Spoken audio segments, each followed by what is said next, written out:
Zhao high ने सिर हिलाया और कहा, भले ही यह बहुत अधिक नहीं है, ये कम भी नहीं है। ठीक है, फिर हम शहर के बाहर जाएंगे और आपसे इन मरे हुओं को नियंत्रित करने को कहेंगे। सभी को पर्याप्त रूप से वश में करने के बाद मैं अन्य काम करने जा रहा हूँ। स्वाभाविक रूप से टायविन और अन्य लोगों ने इसका विरोध नहीं किया। आखिरकार यह उनके लिए बहुत अच्छा था। उन्होंने कभी नहीं सोचा था कि झाओ हाई उन्हें किसी भी तरह नुकसान पहुंचाएगा। इस बिंदु पर वे झाओ हाई के सच्चे अनुयायी बन गए हैं। अगर झाओ हाई उन्हें नुकसान पहुंचाना चाहता तो वह उन्हें 9वीं रैंक नहीं देता। झाओ हाई पर उनका पूरा भरोसा था। झाओ हाई ने शीघ्र ही डेमन सिटी के बाहर समूह का नेतृत्व किया। फिर उसने बड़ी मात्रा में मरे हुए पदार्थ छोड़े। इनमें वे मरे हुए लोग थे जिन्हें उन्होंने राक्षसी रसातल से प्राप्त किया था। मानव आकार और जानवर आकार वाले दोनों मरे हुए थे, लेकिन डार्क मैजिक के लिए यह कोई मायने नहीं रखता था। स्वाभाविक रूप से, हालांकि मरे हुए लोगों को वश में कर लिया गया है, झाओ हाई अभी भी गण परिवार डार्क मैजिक के आदेशों को खत्म कर सकता है। जहां तक झाओ हाई को पता था, वह सिर्फ मरे हुओं को गण परिवार के आदेशों का पालन करने का आदेश दे रहा था। चूंकि झाओ हाई ने उन्हें आदेश दिया था, मरे हुए लोगों के लिए नियंत्रण का परिवर्तन बहुत आसानी से हो गया। अन्यथा टायविन और अन्य लोगों ने ऐसा नहीं किया होता। आखिरकार मरे हुए लोग भी 9वीं रैंक के थे। मरे हुए लोगों को नियंत्रित करने में ज्यादा समय नहीं लगा। झाओ हाई ने टायविन की ओर देखा और कहा, आप पहले से ही यहाँ के परिवेश से काफी परिचित हैं, इसलिए मैं मरे हुओं की तैनाती आप पर छोड़ दूंगा। कल राक्षसों के आने से पहले हमें तैयारी कर लेनी चाहिए। मैं अन्य मामलों को संभालने के लिए शहर लौट आऊंगा। टायविन ने तुरंत उत्तर दिया, यंग मास्टर, मुझे आपके साथ वापस चलने दीजिए। मैं डेमन सिटी से बहुत परिचित हूँ। मैं छोटी छोटी चीजों में आपकी मदद कर सकता हूँ और उन्हें करने में होने वाली परेशानी से बचा सकता हूँ। झाओ हाई ने अपना सिर हिलाया और कहा, तुम यहीं रहो। मैं बस आराम करने के लिए आपके आवास पर वापस जा रहा हूँ, बाद में यहाँ वापस आऊंगा। तुम्हें मेरे बारे में चिंता करने की जरूरत नहीं है। टायविन ने और कुछ नहीं कहा, उसने सिर्फ सिर हिलाया। उसके बाद झाओ हाई शहर लौट आए और फिर गण परिवार के निवास में प्रवेश किया। बेरी अभी भी उसके ठीक बगल में था। जब झाओ हाई ने गण परिवार के निवास में प्रवेश किया तो वह बेरी की ओर मुड़े और कहा, बेरी, यदि आप वास्तव में मेरे साथ रहने के लिए दृढ़ हैं, तो मैं अब अपनी पत्नियों को देखने के लिए नेतृत्व करूंगा। मैं आपके साथ व्यवहार करने में निष्पक्ष नहीं रहूंगा। मैं बस यही आशा करता हूं कि आप उनके साथ सौहार्दपूर्वक रह सकें। क्या आप ये कर सकते हैं? बेरी ने झाओ हाई की ओर देखा और कहा, आप ही वह व्यक्ति हैं जिसे मैंने चुना है। स्वाभाविक रूप से मैं आपकी बातें सुनूंगा। झाओ हाई ने सिर हिलाया और कहा, ठीक है, फिर मैं तुम्हें अपना सबसे बड़ा रहस्य दिखाऊंगा। फिर बेरी के साथ अंतरिक्ष में प्रवेश करते ही झाओ हाई का शरीर चमक उठा। बेरी अंतरिक्ष के दृश्यों को एकटक निहारने से खुद को नहीं रोक सकी। हालांकि दानवों ने हमेशा सोचा था कि आग महाद्वीप कितना सुंदर है, बेरी फिर भी अपने पूरे जीवन दानव क्षेत्र में रही। उसने डेमन सिटी भी देखी थी, हालांकि चूंकि वह जगह डेमोनिक एबिस का सर्वेक्षण करने के लिए बनाई गई थी, इसलिए वहां देखने के लिए बहुत कुछ नहीं था। दूसरी ओर आग महाद्वीप के मानकों के अनुरूप भी अंतरिक्ष के अंदर का दृश्य बहुत सुंदर था। जो व्यक्ति जन्म से ही दानव लोक में रहता था, उसके लिए बेरी का अंतरिक्ष के दृश्यों से मंत्रमुग्ध होना कोई आश्चर्य की बात नहीं थी। इस समय लौरा और अन्य लोगों के बाहर निकलते ही विला का दरवाजा खुल गया। महिलाओं को कैयर से सुक्कुबस कबीले के बारे में पहले ही पता चल गया था। सच कहूं तो वे कुछ हद तक ईर्ष्यालु थे। हालांकि वे कंजूस नहीं थे, वे इस नए आगमन पर दुर्भाग्य की कामना नहीं करते थे। इस वजह से उन्होंने बेरी के साथ अच्छा व्यवहार करने का फैसला किया था। दरअसल लौरा और अन्य लोगों की प्रतिक्रिया कुछ ऐसी थी जिसे देखकर झाओ हाई आश्चर्यचकित रह जाते थे। झाओ हाई ने पृथ्वी पर बहुत सारे उपन्यास पढ़े थे और उन सभी उपन्यासों में जब भी कोई नई महिला आती है तो महिलाएं हमेशा ईर्ष्या करती थीं। हालांकि ऐसा लगता है कि लौरा और अन्य लोग ईर्ष्यालु नहीं लग रहे थे। इससे झाओ हाई ये समझने में असमर्थ हो गए कि वे क्या सोच रहे थे। बाद में झाओ हाई ने लौरा से पूछा कि उन्हें ईर्ष्या क्यों नहीं होती, लेकिन उसे लौरा और अन्य लोगों की ओर से अजीब नजरों का सामना करना पड़ा। तब झाओ हाई को उसका उत्तर मिला, महाद्वीप में कम कौशल वाले व्यक्ति की भी एक से अधिक पत्नियां होंगी। वास्तव में अगर वे इसके बारे में सोचें तो झाओ हाई की स्थिति के साथ उनकी पत्नियों की संख्या वास्तव में बहुत कम थी। झाओ हाई इस प्रतिक्रिया को सुनकर फूट फूट कर मुस्कुराने से खुद को नहीं रोक सके। वह अपनी पृथ्वी की मानसिकता में फंस गया था और अभी भी आग महाद्वीप के साथ तालमेल बिठाने में असमर्थ था। पृथ्वी पर सभी एकमत होकर एक पत्नीत्व की ओर झुक रहे थे। दूसरी ओर आग महाद्वीप में एक आदमी के लिए कई पत्नियां रखना सामान्य बात थी। इस वजह से जब झाओ हाई ने अपनी पत्नियों की वर्तमान प्रतिक्रिया देखी तो उन्हें कोई आश्चर्य नहीं हुआ। उसने लौरा और अन्य लोगों की ओर से हिलाया और फिर बेरी की ओर मुड़कर कहा, बेरी, ये मेरी पत्नियां हैं, लौरा, मेगन, मेग, लिजी और नीर। आपको बाद में उनके साथ अवश्य जाना चाहिए। अब से आप भी उनके साथ रहेंगे। वे आपको यहाँ मौजूद हर चीज से भी परिचित कराएंगे। बेरी ने सिर हिलाया, हालांकि उसकी अभिव्यक्ति अभी भी ठंडी थी। झाओ हाई देख सकती है कि उसकी आंखों में निर्भरता की झलक थी। झाओ हाई समझ गए कि यह बेरी की स्वाभाविक प्रतिक्रिया थी। वह जीवन भर दानव क्षेत्र में अकेली रहती रही है। इस नए माहौल में वह खुद को ढालने की पूरी कोशिश करने से खुद को नहीं रोक सकी। और अब जब उसके पति के रूप में झाओ हाई है तो उसके लिए उस पर निर्भर रहना अजीब नहीं था। झाओ हाई मुस्कुराए और बेरी ने कहा, यहाँ चिंतित होने की कोई जरूरत नहीं है। यह मेरा स्थान है, जब तक मैं अनुमति नहीं दूंगा कोई भी यहाँ नहीं आ सकेगा। निश्चिंत रहें, यहाँ कोई समस्या नहीं होगी। बेरी ने सिर हिलाया, फिर लौरा उसकी ओर गई और बोली, बेरी, चिंता मत करो, भाई हाई एक अच्छा इंसान है। आगे चलकर हम बहनें एक साथ रहेंगी। मेरे साथ आओ, मैं तुम्हें इस रहस्यमय अंतरिक्ष में सब कुछ बताऊंगा। फिर उसने बेरी को विला की ओर खींच लिया। लौरा के पीछे पीछे विला की ओर जाते समय बेरी ने बहुत अधिक प्रतिक्रिया नहीं दी। हालांकि जब वे प्रवेश द्वार पर पहुंचे तो बेरी रुक नहीं सके। उसने विला की ओर देखा और अपने हाव भाव बदलने से खुद को नहीं रोक सकी। वह झाओ हाई की ओर मुड़ी और बोली, भाई हाई, ये सब क्या है? झाओ हाई ने घूर कर देखा, फिर उसने कहा, क्या क्या क्या वहां कुछ गड़बड़ है? बेरी ने उस 7 रंग के फूल की ओर इशारा किया जिसने पूरे विला को ढक दिया था। ऐसा करते समय उसकी उंगली कांप रही थी। जब झाओ हाई ने उसे 7 रंगों वाले फूल की ओर इशारा करते हुए देखा तो वह समझ गया कि उसका क्या मतलब था। झाओ हाई हंसे बिना नहीं रह सका और उसने कहा, ओह, आपका मतलब कई है। आपको इस पौधे से परिचित होना चाहिए, है ना? बेरी ने सिर हिलाया और कहा, मैं इससे काफी परिचित हूँ, हालांकि पवित्र फूल यहाँ क्यों उग रहा है? ये फूल केवल दानव लोक में उगता है, यह इस स्थान पर कैसे प्रकट हो सकता है?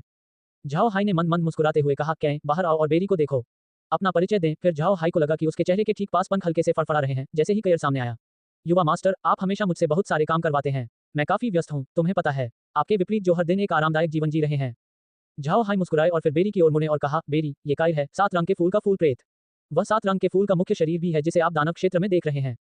जब कयर ने पीछे मुड़कर देखा तो बेरी ने कयर को घूर कर देखा। तब कयर ने मुस्कुराते हुए कहा, क्या? चौंक गए छोटे सक्कुबस। अपने दानव क्षेत्र में तुम्हें हर जगह मेरे फूल दिखाई देने चाहिए थे। हे छोटे सक्कुबस, तुम्हारी तरह ने हमेशा मेरे अस्तित्व को कम आंका था। मैं आपको बताऊंगा कि मैं दानव क्षेत्र में सबसे लंबे समय तक जीवित रहने वाला प्राणी हूं और सबसे प्रभावशाली भी हूं। तुमने जो 7 रंग के फूल देखे थे वे सब मेरी शाखाएं हैं। कयर की बातें सुनते समय बेरी शून्य भाव से घूर रही थी। कुछ समय बाद वह ठीक हो गई और झाओ हैम से बोली, भाई है, क्या ये सच है? झाओ हाई ने सिर हिलाया और फिर मुस्कुराते हुए कहा, ये सच है। दानव क्षेत्र के बारे में मुझे जानने का कारण कयर था। ठीक है, बाद में जब आप अंतरिक्ष की खोज करेंगे तो आपको और भी चीजों के बारे में पता चलेगा। आइए अभी लिविंग रूम में प्रवेश करें, हमें अभी भी कुछ बातों पर चर्चा करनी है। फिर समूह ने विला में प्रवेश किया। विला में प्रवेश करने पर झाओ हाई ने तुरंत अपने दूत मछलियों के माध्यम से साइकिल चलाई और महाद्वीप के विभिन्न कुलपतियों और राजाओं को एक संदेश दिया जिसमें उन्हें सूचित किया गया कि युद्ध उनकी अपेक्षा से पहले आएगा। साथ ही झाओ हाई ने बुद्ध सम्राट को अपने नागरिकों को प्रवास के लिए तैयार करने के निर्देश भी दिए। इसके अलावा झाओ हाई ने इवान और रुएन को बुद्ध साम्राज्य के शरणार्थियों के लिए मार्ग की अनुमति देने के साथ साथ उनकी उचित देखभाल करने के लिए बुद्ध और ल्योन साम्राज्य के बीच की सीमा को मजबूत करने का आदेश दिया। बेशक किसी साम्राज्य के लिए ऐसा करना आसान बात नहीं थी, लेकिन सौभाग्य से झाओ हाई ने पहले से ही पर्याप्त तैयारी कर ली थी। इस समय ल्योन साम्राज्य की ओर बुद्ध साम्राज्य का प्रवास पहले से ही सुव्यवस्थित था। किसी को भी इस सामूहिक प्रवास को कम नहीं आंकना चाहिए। ऐसे आंदोलन में बहुत सारे मामले शामिल थे, विशेषकर शरणार्थियों के भोजन और आवास के मामले में। सौभाग्य से झाओ हाई के पास वह स्थान है जो सभी आवश्यक अनाज की आपूर्ति करता है।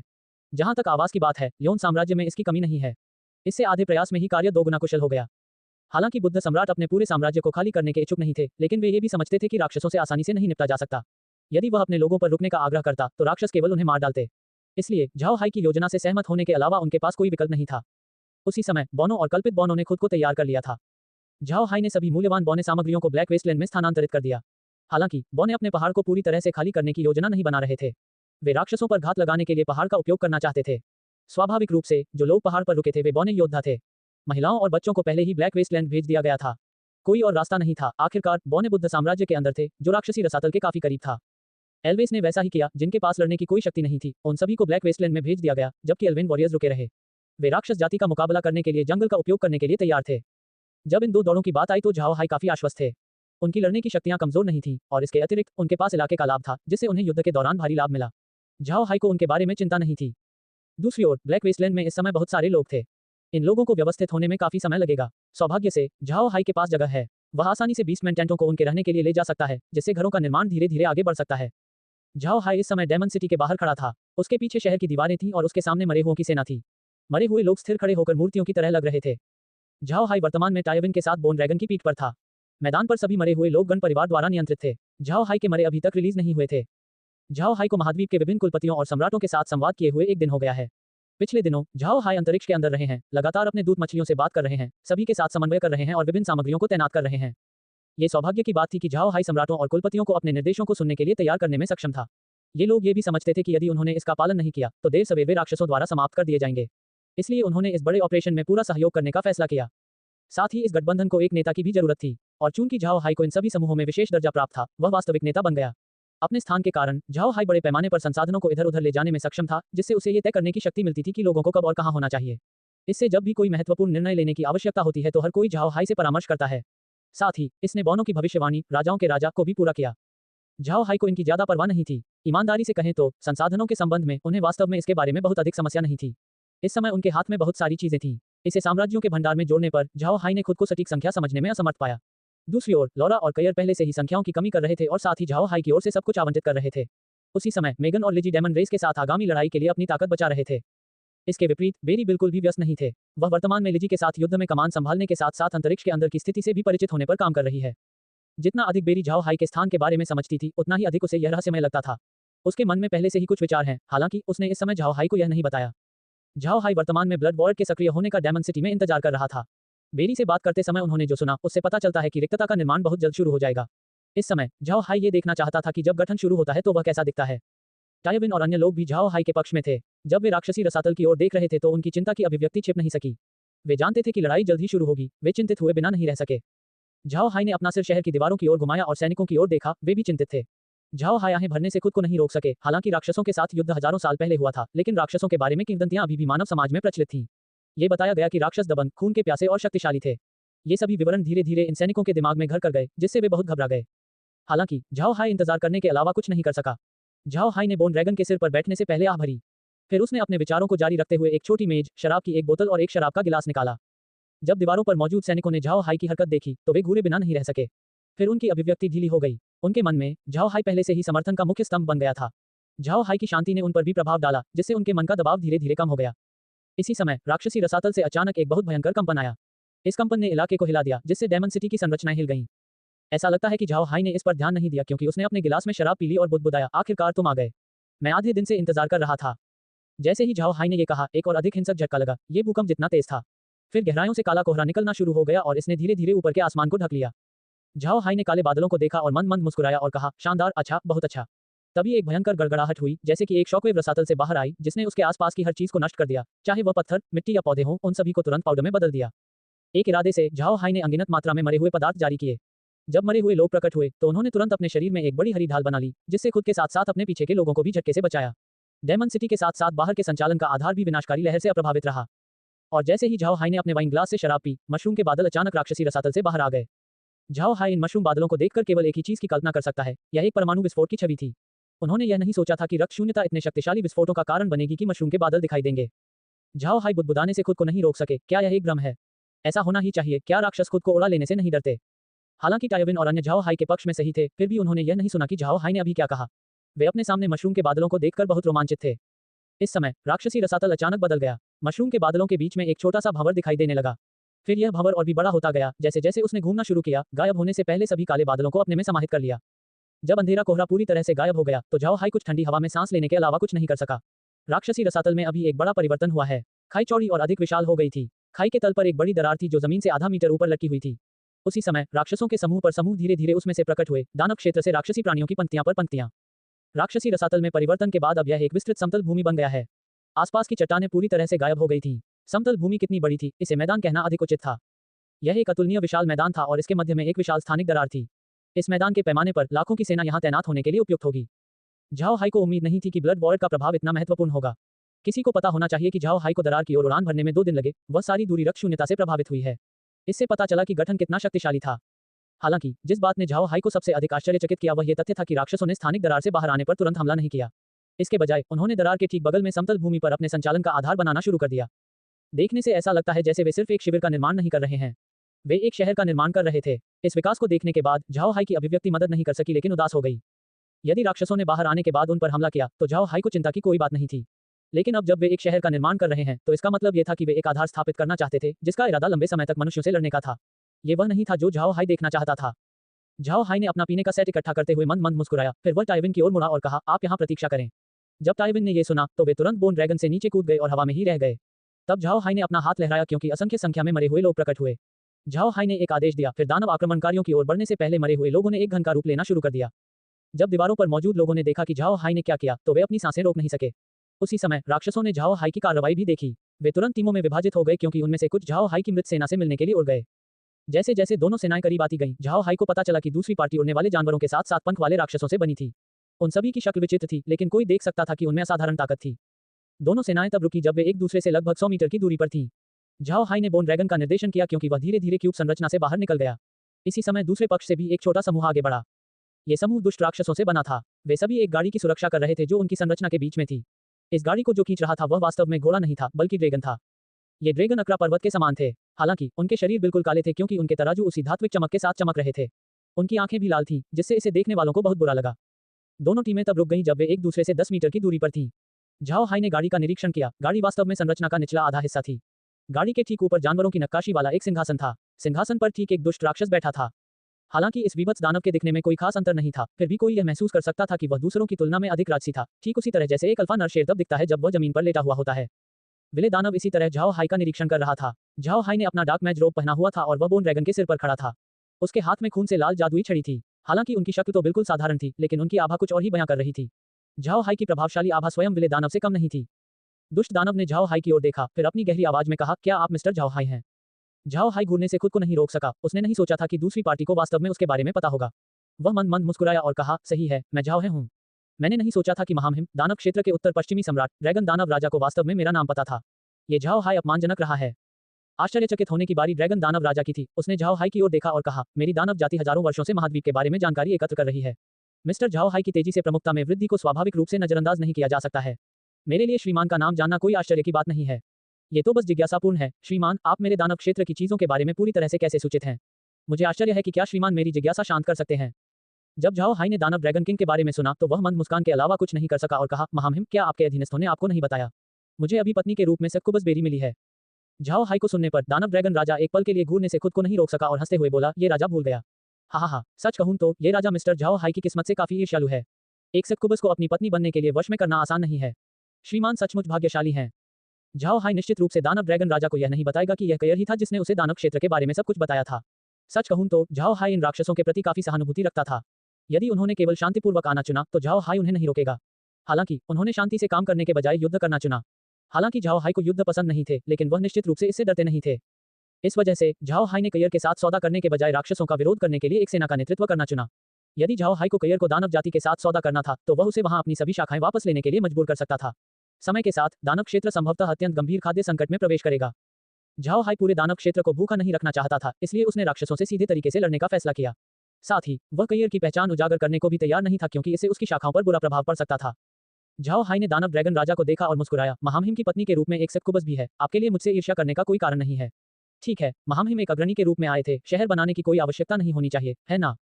दानव ड्रैगन राजा ने झाओ हाई को गहराई से देखा और कहा, मिस्टर दानव क्षेत्र के बारे में बहुत कुछ जानते होंगे, लेकिन इस बार आप गलत हैं। हमने इस शहर को बनाने का फैसला किया ताकि आप महाद्वीप में हमारा अपना आधार हो सके। इससे कोई फर्क नहीं पड़ता कि आप लोग कितना चाहते हैं कि हम चले जाएं, आपके पास हमारी दानव जाति के अस्तित्व को पहचानने के अलावा कोई अन्य विकल्प नहीं होगा। झाओ हाई ने मंद मुस्कुराते हुए अपना सिर हिलाया और कहा, हम वास्तव में आपकी उपस्थिति को पहचान सकते हैं, हालांकि ऐसा लगता है कि आपको हमारा यहाँ रहना पसंद नहीं है। सच कहूं तो दानव क्षेत्र की तुलना में आप महाद्वीप बहुत छोटा है, आप सभी यहाँ स्थानांतरित नहीं हो सकते। इससे मुझे आश्चर्य हुआ कि आप युद्ध क्यों छेड़ना चाहते थे। जब उसने झाओ हाई को सुना तो दानव ड्रैगन किंग पागल हो गया और उसने चिल्लाते हुए कहा, हम युद्ध में क्यों जाते हैं? क्यों? इसका कारण यह है कि कम जीव इतनी सुंदर भूमि पर कब्जा करने में सक्षम होते हैं, जबकि हम राक्षसों को ऐसे नारकीय परिदृश्य का अनुभव मिलता है। ये भूमि राक्षस जाति की होनी चाहिए। जिसने भी हमें रोकने की हिम्मत की वह मर जाएगा। झाओ हाई ने दानव राजा की अभिव्यक्ति को देखा और आह भरी। वह जानता था कि बात केवल यहीं तक पहुंचेगी। उसने शांति से दानव ड्रैगन राजा की ओर देखा और कहा, तो फिर यह युद्ध है। लेकिन इससे पहले कि झाओ हाई अपनी सेना की कमान संभाले, दानव राजा ने उसे रोका और कहा, श्रीमान रुको। क्या आप सचमुच दानव जाति के शत्रु बनना चाहते हैं? मिस्टर एक काला जादूगर है, आपकी प्रजाति को आप महाद्वीप में हमेशा दबाया गया था।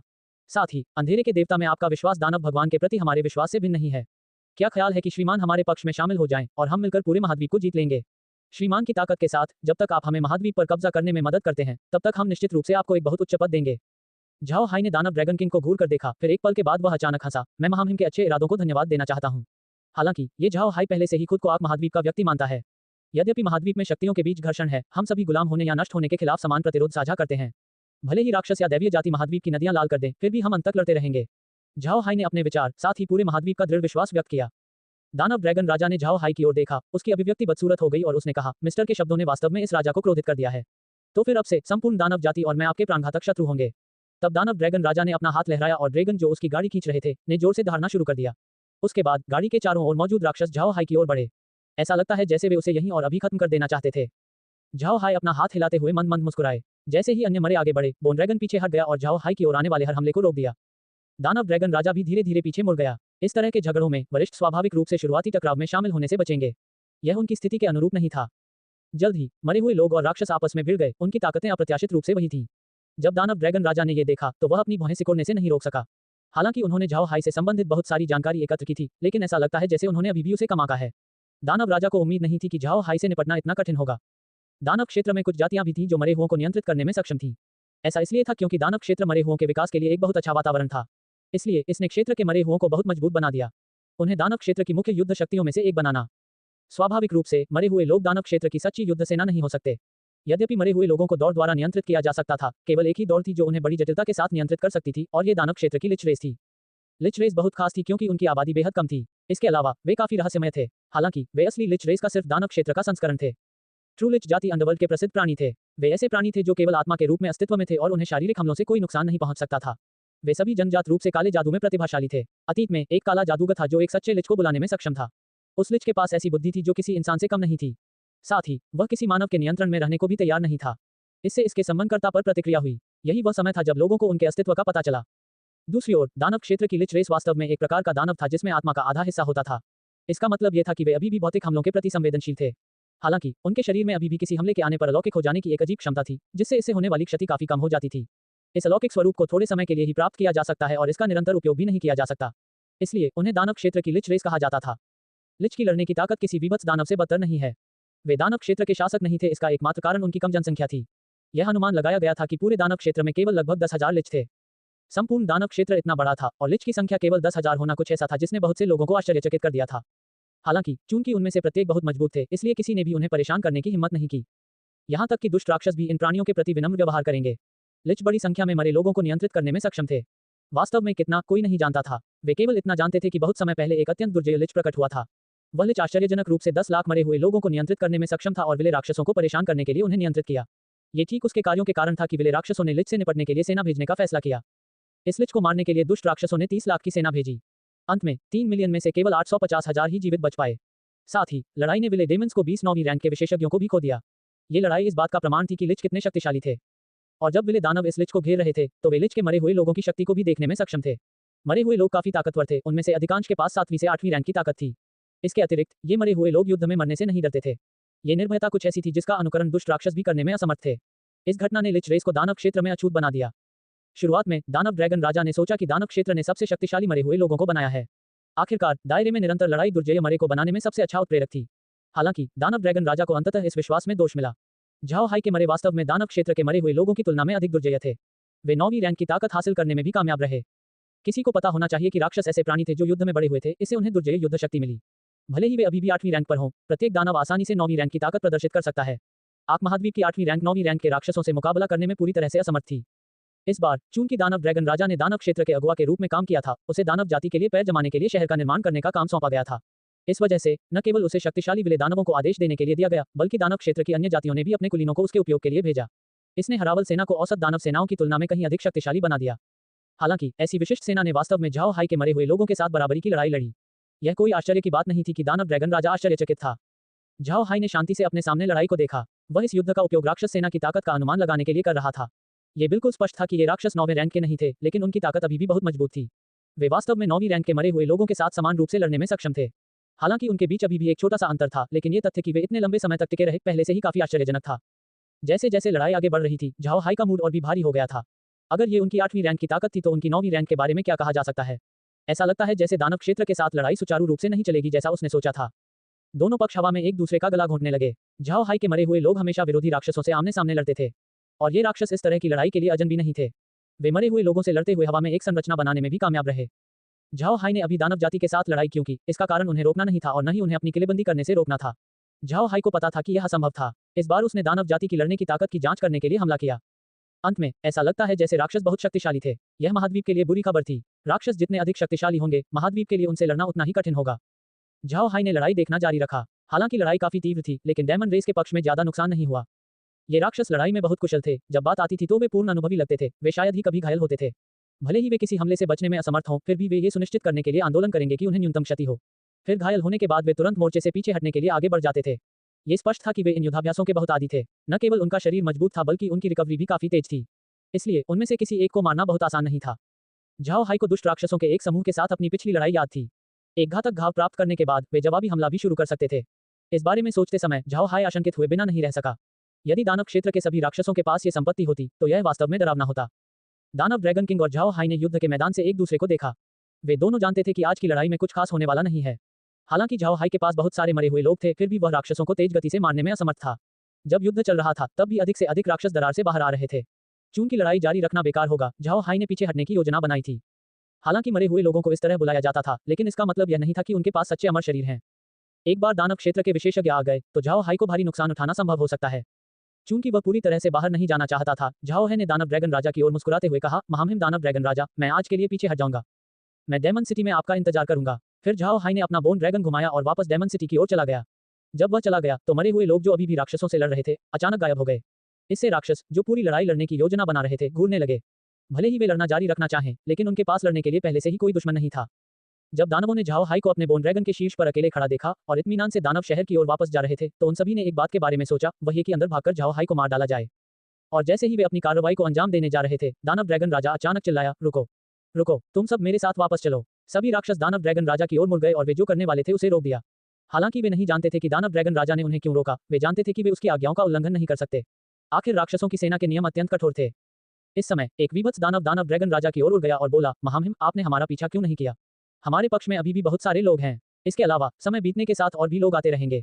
ये पीछा करने का सबसे अच्छा समय है। यदि हम इस झाओ हाओ को मारने में सफल हो जाते हैं तो हमें दानव जाति के प्रति बहुत बड़ी योग्यता प्राप्त होगी। दानव ड्रैगन राजा ने नीच दानव को देखा। वह लोयोला नामक अपने अधीनस्थ से बहुत प्यार करता था। वह बहुत बहादुर योद्धा था और एक अच्छा सेनापति भी था। उसका एकमात्र नकारात्मक पक्ष उसका क्रोधी स्वभाव था। दानव ड्रैगन राजा ने लोयोला की ओर देखा और उत्तर दिया, जो महत्वपूर्ण है उसके बारे में मत भूलो। हम पहले शहर का निर्माण करने के लिए यहाँ हैं। जब तक हमने इस शहर का निर्माण किया है तब तक दानव जाति आग महाद्वीप में पैर जमाने में सक्षम होगी। इससे हमें महाद्वीप पर हमला करने में अधिक लाभ मिलेगा। दूसरी ओर झाओ हाई का पीछा करने में हम क्या हासिल कर सके? हमारी जांच से झाओ हाई न केवल दुर्जय है बल्कि वह 9वीं रैंक का विशेषज्ञ भी है। इसके अलावा वह एक दुर्लभ इंसान है जो बैटल क्यूई और मैजिक दोनों में प्रशिक्षण लेता है। इसे ध्यान में रखते हुए क्या आप वास्तव में उससे निपटने में आश्वस्त हैं? जब लोयोला ने दानव ड्रैगन किंग को सुना तो उसने कोई अन्य शोर नहीं मचाया। वह व्यक्तिगत रूप से अग्रिम पंक्ति में लड़े थे, इसलिए उन्हें पता था कि झाओ हाई के मरे हुए खिलाड़ी कितने मजबूत थे। झाओ हाई के मरे हुए लोग गायब हो गए क्योंकि उसने उन्हें प्राप्त कर लिया था। वे राक्षसों से पराजित नहीं हुए थे। यदि वे पीछा करते हैं तो झाओ हाई उन्हें एक बार फिर दबाने के लिए उन मरे हुओं का उपयोग कर सकता है। झाओ हाई से इस तरह निपटना सचमुच असंभव था। दानव ड्रैगन राजा ने झाओ हाई की पीठ की ओर देखा और कहा, यदि इस व्यक्ति को समाप्त नहीं किया गया तो हमारी दानव जाति को निश्चित रूप से बड़ी मुसीबतें होंगी। इस मामले की सूचना महामहिम को दी जानी चाहिए। फिर दानव ड्रैगन राजा अपनी गाड़ी लेकर राक्षसी रसातल में वापस चला गया। हालांकि दानव ड्रैगन राजा दानव क्षेत्र के उत्तर पश्चिम का राजा था, वह संपूर्ण दानव जाति का स्वामी नहीं था। वह केवल अपने क्षेत्र का राजा था। महान दानव राजा के सामने वह केवल एक अधिकारी हो सकता है। इससे पता चलता है कि दानव ड्रैगन राजा के पास अभी भी महामहिम कहने वाला कोई क्यों था। रक्षकों की जय जयकार के तहत झाओ हाई डेमन सिटी लौट आए। इन लोगों ने दानव ड्रैगन राजा के साथ झाओ हाई के आदान प्रदान को नहीं सुना था, लेकिन फिर भी उन्होंने उस लड़ाई को देखा। हालांकि झाओ हाई विरोधी पार्टी का सफाया नहीं कर सके, फिर भी वह उनका पूरी तरह से मुकाबला करने में सक्षम थे। इससे शहर का हर व्यक्ति काफी उत्साहित है। आखिरकार झाओ हाई सिर्फ एक व्यक्ति था, फिर भी राक्षस उस पर हावी होने में असमर्थ थे। ये सचमुच कुछ ऐसा था जो लोगों का मनोबल बढ़ा सकता है। अतीत में ये लोग केवल मौखिक रूप से झाओ हाई की ताकत को जानते थे, उन्होंने उसे अपनी आंखों से कोई कदम उठाते नहीं देखा था। इस बार वे अंततः ये देखने में कामयाब रहे कि झाओ हाई वास्तव में कितना शक्तिशाली था। जब उसने शहर में लोगों को देखा तो झाओ हाई मंद मंद मुस्कुराने से खुद को रोक नहीं सका। फिर जब उसने दानव शिविर की ओर देखने के लिए अपना सिर घुमाया तो उसकी अभिव्यक्ति भारी होने से बच नहीं सकी। कुछ समय बाद झाओ हाई ने अपने करीबी गार्ड की ओर रुख किया और कहा, राक्षस काफी समय तक हमला नहीं करेंगे क्योंकि वे अभी भी अपने शहर में व्यस्त हैं। यहीं रहो और उन पर निगरानी रखो, मैं आराम करूंगा। गार्डों ने जबरदस्त प्रतिक्रिया दी। फिर झाओ हाई उड़ गया और बोन ड्रैगन के मुंह के अंदर चला गया। महाद्वीप में हर कोई जानता था कि झाओ हाई अपने मरे हुओं के अंदर जाने और वहां रहने की प्रवृत्ति रखता था। इसलिए जब गार्डों ने झाओ हाओ को बोन ड्रैगन में प्रवेश करते देखा तो उनमें से कोई भी बहुत आश्चर्यचकित नहीं हुआ। दरअसल झाओ हाई का बोन ड्रैगन में प्रवेश सिर्फ ये छुपाने के लिए था कि वह अभी अंतरिक्ष में गया था। अंतरिक्ष के अंदर पहुंचने के बाद लिजी तुरंत उसका स्वागत करने आए और उसने कहा, भाई है, इस दुश्मन से निपटना वाकई मुश्किल है। ये राक्षस काफी ताकतवर हैं। इसके अलावा उनका गठन कुछ ऐसा था जिसे उन्होंने कई वर्षों में विकसित किया। उनका मुकाबला करने के लिए कोई संरचना ढूंढना आसान नहीं होगा। झाओ हाई ने सिर हिलाया और कहा, उनसे निपटना वाकई मुश्किल है, वे लड़ाई के लिए काफी उपयुक्त हैं। आपने इसे देखा होगा, हालांकि हम बहुत सारे राक्षसों को घायल करने में कामयाब रहे, लेकिन उनके हताहत होने की संख्या बहुत बड़ी नहीं है। हम उन्हें पर्याप्त नुकसान पहुंचाने का प्रबंधन नहीं कर सके, साथ ही उनकी संख्या बढ़ती रहेगी। ये काफी परेशानी भरा है। लिजी ने सिर हिलाया, मेगन ने भी वैसा ही किया। फिर कुछ देर बाद मेगन ने कहा, बिग ब्रदर है, बुद्ध साम्राज्य की निकासी में अभी भी कुछ समय लगेगा। क्या हमें उन्हें यहाँ लंबे समय तक रोकने की जरूरत है? झाओ हाई ने अपना सिर हिलाया और कहा, मुझे नहीं पता। हम जो एकमात्र कदम उठा सकते हैं वह है यहाँ अपना सर्वश्रेष्ठ प्रदर्शन करना। मैं मछुआरों के साथ पहले ही एक समझौते पर पहुंच चुका हूँ। वे बुद्ध साम्राज्य के जलमार्ग में प्रवेश करेंगे। पहला उद्देश्य शरणार्थियों को उनके पीछे हटने में मदद करना है, और दूसरा यदि आवश्यक हो तो राक्षसों को रोकना होगा। लेकिन भले ही हम राक्षसों को रोकने के लिए नदियों का उपयोग करें, फिर भी हम उनकी आगे की प्रगति को नहीं रोक सकते। ऐसा लगता है जैसे हम उनकी प्रगति को रोकने के लिए केवल बौने पर्वत और एल्वेन वन पर भरोसा कर सकते हैं। इस बिंदु पर लिजी ने भौहें चढ़ाई और कहा, क्या ये ठीक है? राक्षस बहुत बलशाली हैं, क्या बौने और कल्पित बौने वास्तव में उन्हें रोक सकते हैं? झाओ हाई ने मंद मंद मुस्कुराते हुए कहा, निश्चिंत रहें, वे निश्चित रूप से उन्हें ब्लॉक कर सकते हैं। मत भूलो, उन दोनों के पास अपनी अपनी दिव्य कलाकृतियां हैं।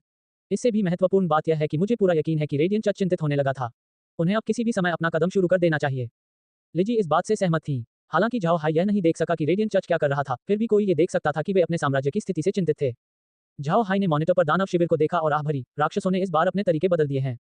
मुझे याद है कि बौनों के अभिलेखों में आग महाद्वीप में प्रवेश करते ही राक्षसों ने तुरंत हमला कर दिया था। अंत में राक्षस बहुत दूर तक चले गए और विभिन्न जातियों द्वारा उन्हें पराजित किया गया। लेकिन इस बार ऐसा लगता है जैसे राक्षस होशियार हो गए हैं। उन्होंने वास्तव में पहले एक शहर बनाने का निर्णय लिया। जब तक ये शहर बन जाता है तब तक वे महाद्वीप में एक स्थिर स्थिति हासिल कर लेंगे, जिससे उन्हें पीछे हटने के लिए एक सुरक्षित स्थान मिल जाएगा। ये हमारे लिए अच्छा नहीं है। मेगन ने भौहें चढ़ा दी। फिर उसने कहा, क्या ये हमारे लिए बेहतर नहीं होगा कि हम शहर को नष्ट कर दें? झाओ हाई ने अपना सिर हिलाया और कहा, मुझे डर है कि यह आसान नहीं होगा। इस नगर पर राक्षसों का बसेरा है। मुझे डर है कि अपनी वर्तमान ताकत के साथ हम अभी भी इसे नष्ट करने का जोखिम नहीं उठा सकते। मेगन ने झाओ हाई की ओर देखा और कहा, क्या आप निश्चित हैं? हमारे हाथ में लगभग 20 मिलियन मरे हुए हैं। क्या वे शहर पर कब्जा नहीं कर सकते? झाओ हाई ने अपना सिर हिलाया और कहा, मत भूलो, अपनी ताकत के अलावा राक्षसों के पास आत्मा विनाशकारी तकनीक भी है। यदि हम उन्हें बहुत दूर धकेल देते हैं तो वे अपने साथ कई मरे हुए लोगों को लेकर स्वयं का बलिदान देने का निर्णय ले सकते हैं। यदि हम इस तरह व्यापार करते हैं तो हम आसानी से मरे हुए लोगों की संख्या कम कर सकते हैं। और जब हमारा अस्तित्व समाप्त हो जाता है तो हम क्या करते हैं?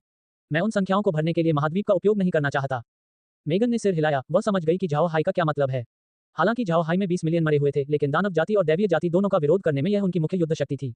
महाद्वीप के लोगों के साथ उन संख्याओं को बढ़ाना कुछ ऐसा नहीं था जिसे झाओ हाई देखना चाहते थे। लिजी ने सिर हिलाया और कहा, यह सबसे अच्छा होगा अगर हम शहर को नष्ट न करें, इससे हमें तैयारी के लिए और भी अधिक समय मिलेगा। साथ ही यदि दैवीय जाति वास्तव में आती तो राक्षस दैवीय जाति को और अधिक परेशान करने में सक्षम होते। झाओ हाई ने सिर हिलाया, फिर उसने दोनों की ओर देखने के लिए अपना सिर घुमाया और कहा, लॉरा और बेरी के बारे में क्या ख्याल है? क्या वे व्यस्त हैं? लिजी ने सिर हिलाया और कहा, बड़ी बहन लॉरा सामग्री के आवंटन में व्यस्त है। हालांकि उसके पास मदद के लिए कई थी, लेकिन जो काम करने की जरूरत थी वह बहुत सारे थे। दूसरी ओर बेरी अभी भी अंतरिक्ष में दृश्यों का आनंद ले रहा था।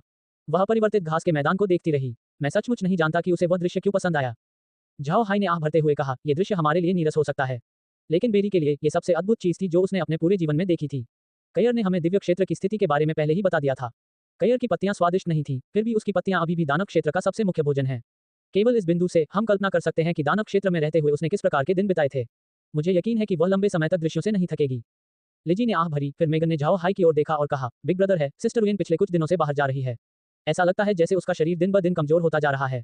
जाओ और उसे देखो, अन्यथा उसका शरीर वास्तव में टूट सकता है। झाओ हाई ने आह भरी, फिर उसने सिर हिलाया क्योंकि उसकी आकृति गायब हो गई और लियोन साम्राज्य के रॉयल पैलेस के अंदर दिखाई दी। रुयेन फिलहाल अंदर थे और दस्तावेजों पर काम कर रहे थे। हालांकि झाओ हाई पहले ही चले गए, फिर भी महान रईसों ने रुयेन की उपस्थिति की उपेक्षा करने की हिम्मत नहीं की। जब भी कोई महत्वपूर्ण बात सामने आती वे तुरंत रुयेन को उस पर गौर करने को कहते। हालांकि इससे रुयेन को साम्राज्य पर पकड़ बनाने का मौका मिला, लेकिन इससे वह बहुत थक भी गई। झाओ हाई ने रुयेन की ओर देखा। जब उसने उसे आखिरी बार देखा था तब वह उससे भी अधिक पतली थी। जब झाओ हाई ने ये देखा तो उसका दिल दुखने से नहीं रोक सका, साथ ही वह रुयेन को एक नई नजर से देखने से भी नहीं रोक सका। हर कोई अपने जीवन में एक समय युवा था और हर कोई गलतियां भी करता है। झाओ हाई के लिए रुयेन की कड़ी मेहनत को पहले से ही वह कीमत माना जा सकता है जो उसने अपनी पिछली गलतियों के लिए चुकाई है। झाओ हाई अब रुयेन को खुद पर अत्याचार करते हुए नहीं देखना चाहती।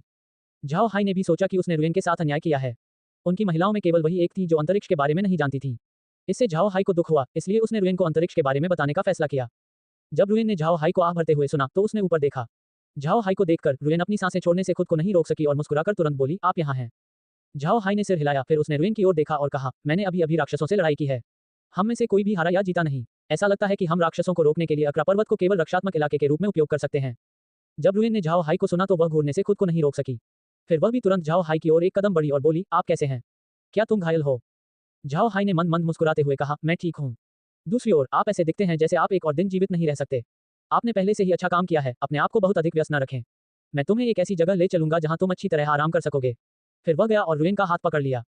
जब रुयेन को झाओ हाई का गर्म हाथ महसूस हुआ तो वह बहुत खुश हुई। झाओ हाई ने रुयेन की ओर देखा और उसकी ओर देखकर मुस्कुराई, जैसे ही उनकी आकृतियां चमकी और अंतरिक्ष में प्रवेश करने लगी। अतीत में झाओ हाई ने रुयेन और इवान को अंतरिक्ष के बारे में नहीं बताया था। वे जानते थे कि झाओ हाई अंतरिक्ष विचलन क्षमता वाला व्यक्ति था। जब उनकी आकृतियां अंतरिक्ष के अंदर दिखाई दी तो रुयेन का दिमाग शून्य हो गया। वे इस समय स्पेस के विला के सामने थे और रुयेन ने लिजी और मेगन को देखा। जब उसने उन्हें देखा रुयेन मदद नहीं कर सकी, लेकिन झाओ हाई से अपना हाथ खींच लिया। वह अभी भी लिजी और मेगन के सामने शर्मिंदा थी, एक तो अपनी स्थिति के कारण और दो अपने अतीत के कारण। जब लिजी और मेगन ने रुयेन की हरकत देखी तो वे मुस्कुराए लेकिन कुछ नहीं बोले। झाओ हाई ने रुयेन की ओर अपना सिर घुमाया और कहा, ठीक है रुयेन, तुम यहाँ आराम कर सकते हो। लिजी और मेगन आपको इस जगह के बारे में जानने लायक सब कुछ बताएंगे। मुझे अभी भी बाहर जाने की जरूरत है। रुयेन ने सिर हिलाया, इससे पहले कि लिजी और मेगन ने उसे खींच लिया और उसे अंतरिक्ष के बारे में सब कुछ बताया। फिर अंतरिक्ष से बाहर जाते ही झाओ हाई की आकृति गायब हो गई। इस बार वह डायमंड सिटी की ओर नहीं बल्कि ड्वार्फ माउंटेन की ओर जा रहा था।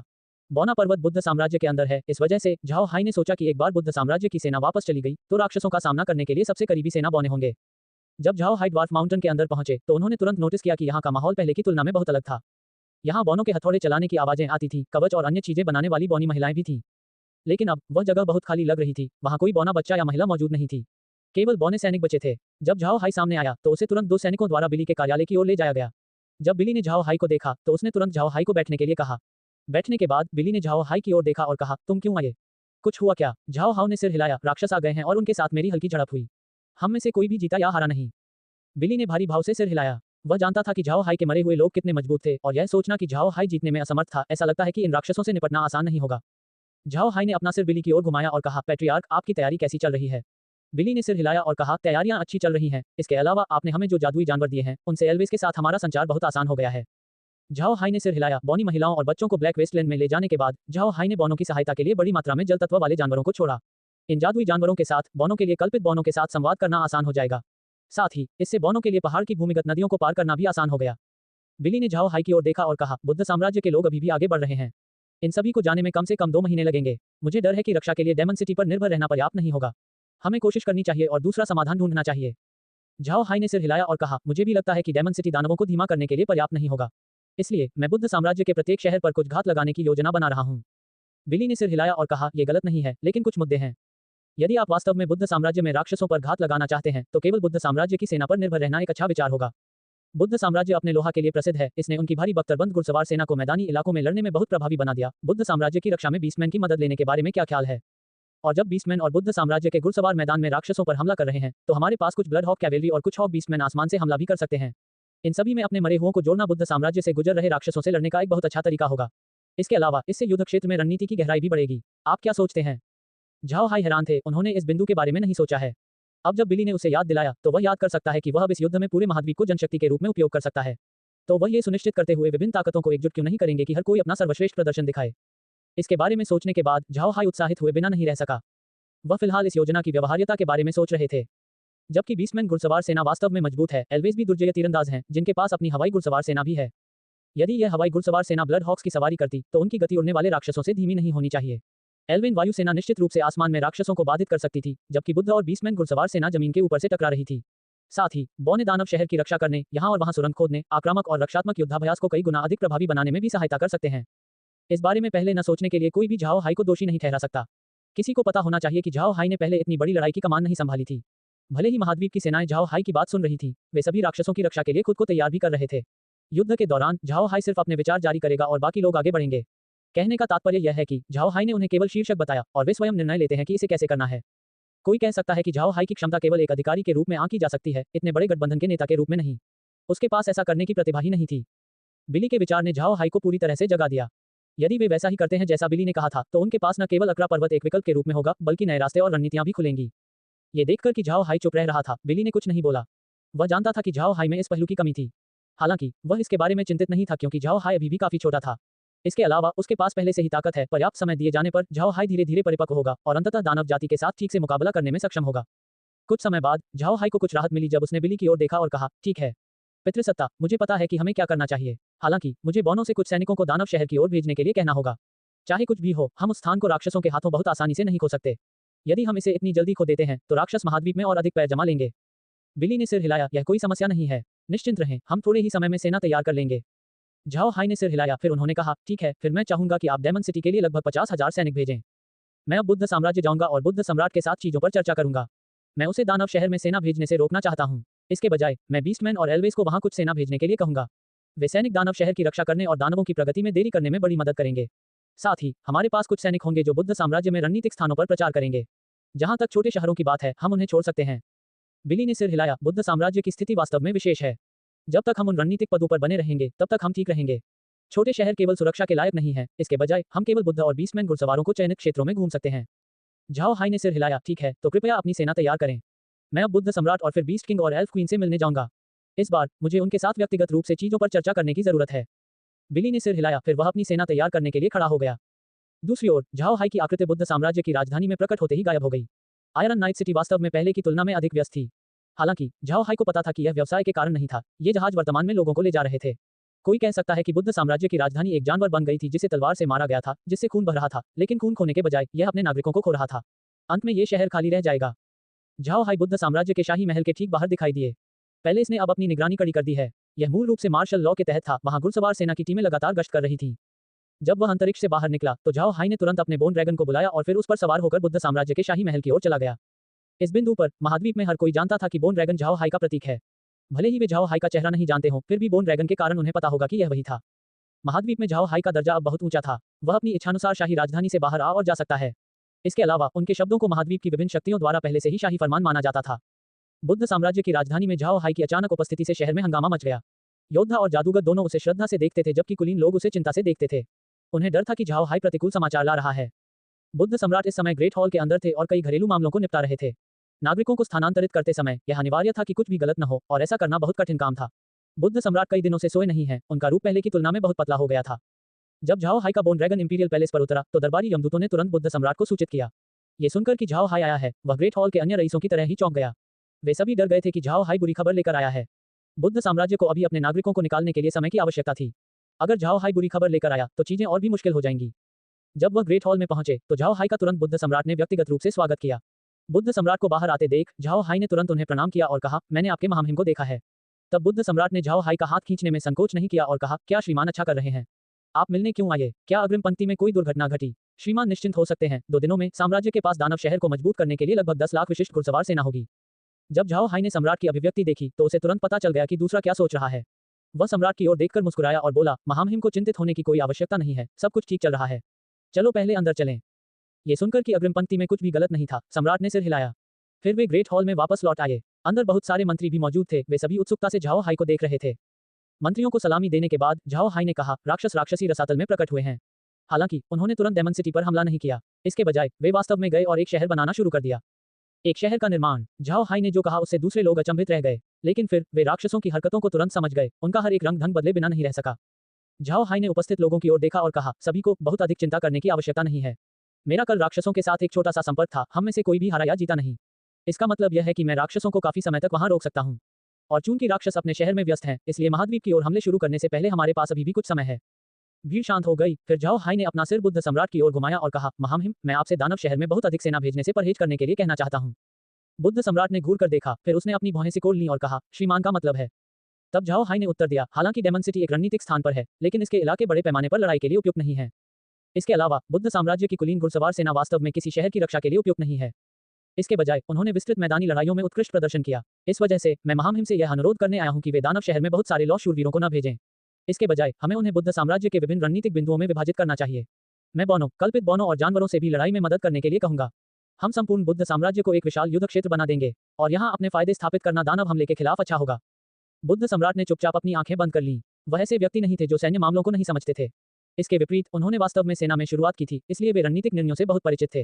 राक्षस अचानक आ गए थे और वह उनके बारे में बिल्कुल भी नहीं सोच पा रहा था। इसलिए जब उसने झाओ हाई को सुना तो वह युद्ध के मामलों के बारे में सोचने से खुद को नहीं रोक सका। बुद्ध सम्राट मूर्ख नहीं थे, वह जानते थे कि अकेले बुद्ध साम्राज्य के लिए दानव की प्रगति को रोकना असंभव था। अन्यथा उन्होंने नागरिकों को बाहर निकालने के झाओ हाई के अनुरोध को नहीं सुना होता।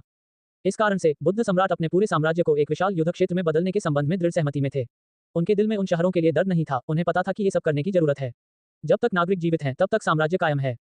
साथ ही वह झाओ हाई की योजना की व्यवहार्यता पर भी विचार कर रहे थे। बुद्ध साम्राज्य की आयरन नाइट कैवेलरी बहुत प्रसिद्ध थी। इसके अतिरिक्त जब वे झाओ हाई द्वारा लाए गए जानवरों पर चढ़ते हैं तो बुद्ध साम्राज्य की घुड़सवार सेना जानवरों के साथ दानव की प्रगति का विरोध करने के लिए निश्चित रूप से बुद्ध साम्राज्य के मैदानों का लाभ उठा सकती है। दूसरी ओर ड्वार्फ इन्फेंट्री का होना भी डेमन सिटी की रक्षा करने में बहुत अच्छा था। आखिरकार बौने दुर्जय हाथापाई सेनानी थे। किसी को उन्हें केवल इसलिए कम नहीं आंकना चाहिए क्योंकि वे छोटे हैं। उनकी पीठ में लगे हथौड़े प्रत्येक स्विंग के साथ भारी प्रहार आसानी से कर सकते हैं। हालांकि हाल के वर्षों में एल्वेस के संबंध में ज्यादा खबरें नहीं थी, लेकिन ये भी ज्ञात था कि एल्वेस का जादू और तीरंदाजी शीर्ष पायदान पर थी। इस तरह की मिश्रित सेना होने से वास्तव में दानव जाति से निपटने में मदद मिलेगी। इसके बारे में सोचने के बाद बुद्ध सम्राट ने धीरे से अपनी आंखें खोली और कहा, ठीक है, फिर हम श्रीमान की योजना के अनुसार आगे बढ़ेंगे। मैं तुरंत आदेश भेजूंगा, दानव शहर की रक्षा के लिए सेना की एक टुकड़ी भेजूंगा। किसी भी मामले में वे पहले से ही लड़ाई के लिए उत्सुक हैं। मेरे बुद्ध साम्राज्य के सैनिक मरने से नहीं डरते, वे सभी राक्षसों को आग महाद्वीप पर आक्रमण की कीमत चुकाना चाहते थे। झाओ हाई ने सिर हिलाया, फिर मैं तुम्हें तैयारी के लिए यहीं छोड़ दूंगा। मैं अगली बार बीस्टमैन और एल्वेस से मिलूंगा। हम सैनिकों की तैनाती में देरी नहीं कर सकते। बुद्ध सम्राट खड़े हुए और झाओ हाई को एक बड़ा सलाम दिया। मैं श्रीमान के प्रति अपना आभार व्यक्त करने में पूरे बुद्ध साम्राज्य का प्रतिनिधित्व करता हूँ। यदि राष्ट्रों के बीच आगे पीछे जाने का आपका प्रयास नहीं होता तो बुद्ध साम्राज्य पहले ही इतिहास में दफन हो चुका होता। झाओ हाई ने तुरंत जवाब दिया, महामहिम बहुत विनम्र हैं, मैं सिर्फ पूरे महाद्वीप के भाग्य पर विचार कर रहा हूँ। महामहिम निश्चिंत हो सकते हैं, मैंने पहले ही लियोन साम्राज्य के अंदर आपके लोगों के रहने की व्यवस्था कर दी है। साथ ही अक्सू साम्राज्य में लोगों की कमी हो गई है, जो लोग जनशक्ति के साथ मदद करने के इच्छुक हैं, मैं उन्हें नाव से वहां भेजूंगा। बुद्ध सम्राट ने झाओ हाई की ओर देखा, उन्हें नहीं पता था कि क्या कहना है। वह जानता था कि झाओ हाई के बिना बुद्ध साम्राज्य का जीवित रहना असंभव होगा। वे अब तक राक्षसों द्वारा पहले ही जीत लिए जा चुके होंगे। इसके अलावा बुद्ध साम्राज्य के पूर्वी हिस्से भी ड्रैगन शासित लियोन साम्राज्य के अधीन हो सकते थे। जब बुद्ध सम्राट शाही महल से बाहर निकलने के लिए मुड़े तो झाओ हाई ने उन्हें हल्का सा प्रणाम किया। जब झाओ हाई चले गए तो बुद्ध सम्राट ने तुरंत कुछ आदेश भेजे। इस आदेश को पारित करें, rising sun city, lower bank city, south plain city, waterwheel city, broad flat city के पास सेनाओं को इकट्ठा करें। उन्हें नदी के किनारे एक रक्षात्मक रेखा बनाने को कहें। पश्चिमी तट के शहरों को भी ऐसा ही करने की आवश्यकता होगी। श्रीमान ने मुझसे कहा कि उनके समुद्री मित्र हमारी सहायता करेंगे, इसलिए हमें नदी के स्थानों को मजबूत करना चाहिए। आयरन वॉरहाउस सिटी की अन्य शाखाओं के साथ साथ चलें और वहां भी सेनाएं तैनात करें। लॉजिस्टिक्स को नियंत्रित करें और उन सभी बिंदुओं को एक दूसरे से जुड़े रखें। आइए राक्षसों को बुद्ध साम्राज्य के माध्यम से जाने पर पछतावा होने दें, हम उनके हर कदम से उन्हें लहूलुहान कर देंगे। राजधानी को केंद्र में रखते हुए हमारे पास बाहर की ओर जाने वाली 6 रणनीतिक रेखाएं होंगी। बुद्ध साम्राज्य इस महाद्वीप का अब तक देखा गया सबसे महान किला होगा। ग्रेट हॉल में अधिकारियों ने जोरदार नारा लगाया। बुद्ध सम्राट ने उनकी ओर देखा और कहा, मिस्टर झाओ हाई पूरी तरह से अग्रिम पंक्ति में जा रहे हैं। वह न केवल हमारे लिए बल्कि पूरे महाद्वीप के लिए ऐसा कर रहे हैं। हम बुद्ध साम्राज्य युद्ध से नहीं डरते। चूंकि मिस्टर झाओ हाई महाद्वीप के लिए अपना सब कुछ देने को तैयार हैं, तो बुद्ध साम्राज्य गठबंधन के लिए एक लाभप्रद युद्ध क्षेत्र बनकर उनकी मदद करेगा। ये हमारा घर है, इस जगह से हमसे ज्यादा परिचित कोई नहीं है। हम राक्षसों को समझा देंगे कि बुद्ध साम्राज्य की भूमि पर कदम रखना एक गलती थी। उनकी भावनाओं से अभिभूत होकर बुद्ध एम्पायर ने उनके ठीक सामने मेज भी पटक दी। ग्रेट हॉल में मंत्रियों ने एक साथ नारा लगाया, बुद्ध साम्राज्य लंबे समय तक जीवित रहे, महामहिम अमर रहें। बुद्ध सम्राट ने अधिकारियों की ओर देखा और कहा, संपूर्ण आग महाद्वीप एक विशेष अवधि में प्रवेश कर चुका है। अन्य जातियों के विभिन्न भाई हमारी सहायता करेंगे। मैं चाहता हूं कि आप सभी यह याद रखें कि अब से ये सभी जातियां मानव जाति की मित्र होंगी। मेरी आज्ञा का पालन करो। भिन्न जाति के हमारे सभी भाइयों का अत्यधिक आतिथ्य सत्कार करो। इस नियम की अवहेलना करने वाले को भारी दंड दिया जाएगा। मंत्रियों ने आदेश स्वीकार कर लिया। तब बुद्ध सम्राट ने सिर हिलाया और कहा, जाओ और अपनी तैयारी करो। आवश्यक सामग्रियों को सारणीबद्ध करें और फिर मुझे रिपोर्ट करें। हम इस संबंध में श्रीमान से मदद मांगेंगे। अब जाओ। प्रणाम करने के बाद मंत्री ग्रेट हॉल छोड़ने के लिए आगे बढ़े। जब सब लोग चले गए तो बुद्ध सम्राट धीरे से अपने सिंहासन पर बैठ गए। उसकी आंखें चमक रही थीं और वह खुद ही हंस रहा था। हा, जल्दी करो राक्षसों, मुझे देखने दो कि कौन अधिक दुर्जय है, तुम या मेरे लौह शूरवीर। हा, बुद्ध साम्राज्य में जो कुछ हुआ उसके बाद बुद्ध सम्राट को जो डर और चिंता महसूस हुई थी वह दूर हो गई थी। इसके बजाय इसने वास्तव में उसके अहंकार को उकसाया। वह अचानक अपने उसी रवैये पर वापस आ गया जब वह सिर्फ एक साधारण सैनिक था, उस समय के दौरान जब वह अभी भी गर्म खून वाला था और अग्रिम पंक्ति में अपने दुश्मनों पर हमला कर रहा था। जब से वह सम्राट बना, यह मानसिकता धीरे धीरे खत्म हो गई। लेकिन अब ऐसा लगता है कि यह आगामी युद्ध के कारण फिर से शुरू हो गया है। झाओ हाई को इस बारे में पता नहीं था। वह इस समय एल्विन फॉरेस्ट के अंदर था। जब एल्वेस ने झाओ हाई को देखा तो उन्होंने तुरंत रानी को एक रिपोर्ट भेजी, जिन्होंने झाओ हाई को सीधे रॉयल पैलेस में आमंत्रित किया। महल के हॉल में पहुंचने पर झाओ हाई ने नवनियुक्त महान बुजुर्ग से मुलाकात की। उन्होंने तुरंत रानी और बुजुर्ग को प्रणाम किया और कहा, मैंने आपके महामहिम और महान बुजुर्ग को देखा है। रानी ने तुरंत उत्तर दिया, श्रीमान को समारोह के अनुरूप होने की आवश्यकता नहीं है। क्या मैं जान सकता हूं कि श्रीमान इस बार क्यों आए? झाओ हाई ने सिर हिलाया और कहा, मुझे आपको एक महत्वपूर्ण बात बतानी है महामहिम। मामला इस प्रकार है। फिर झाओ हाई ने रानी को वह मामला बताया जिसके बारे में उन्होंने बिली के साथ चर्चा की थी।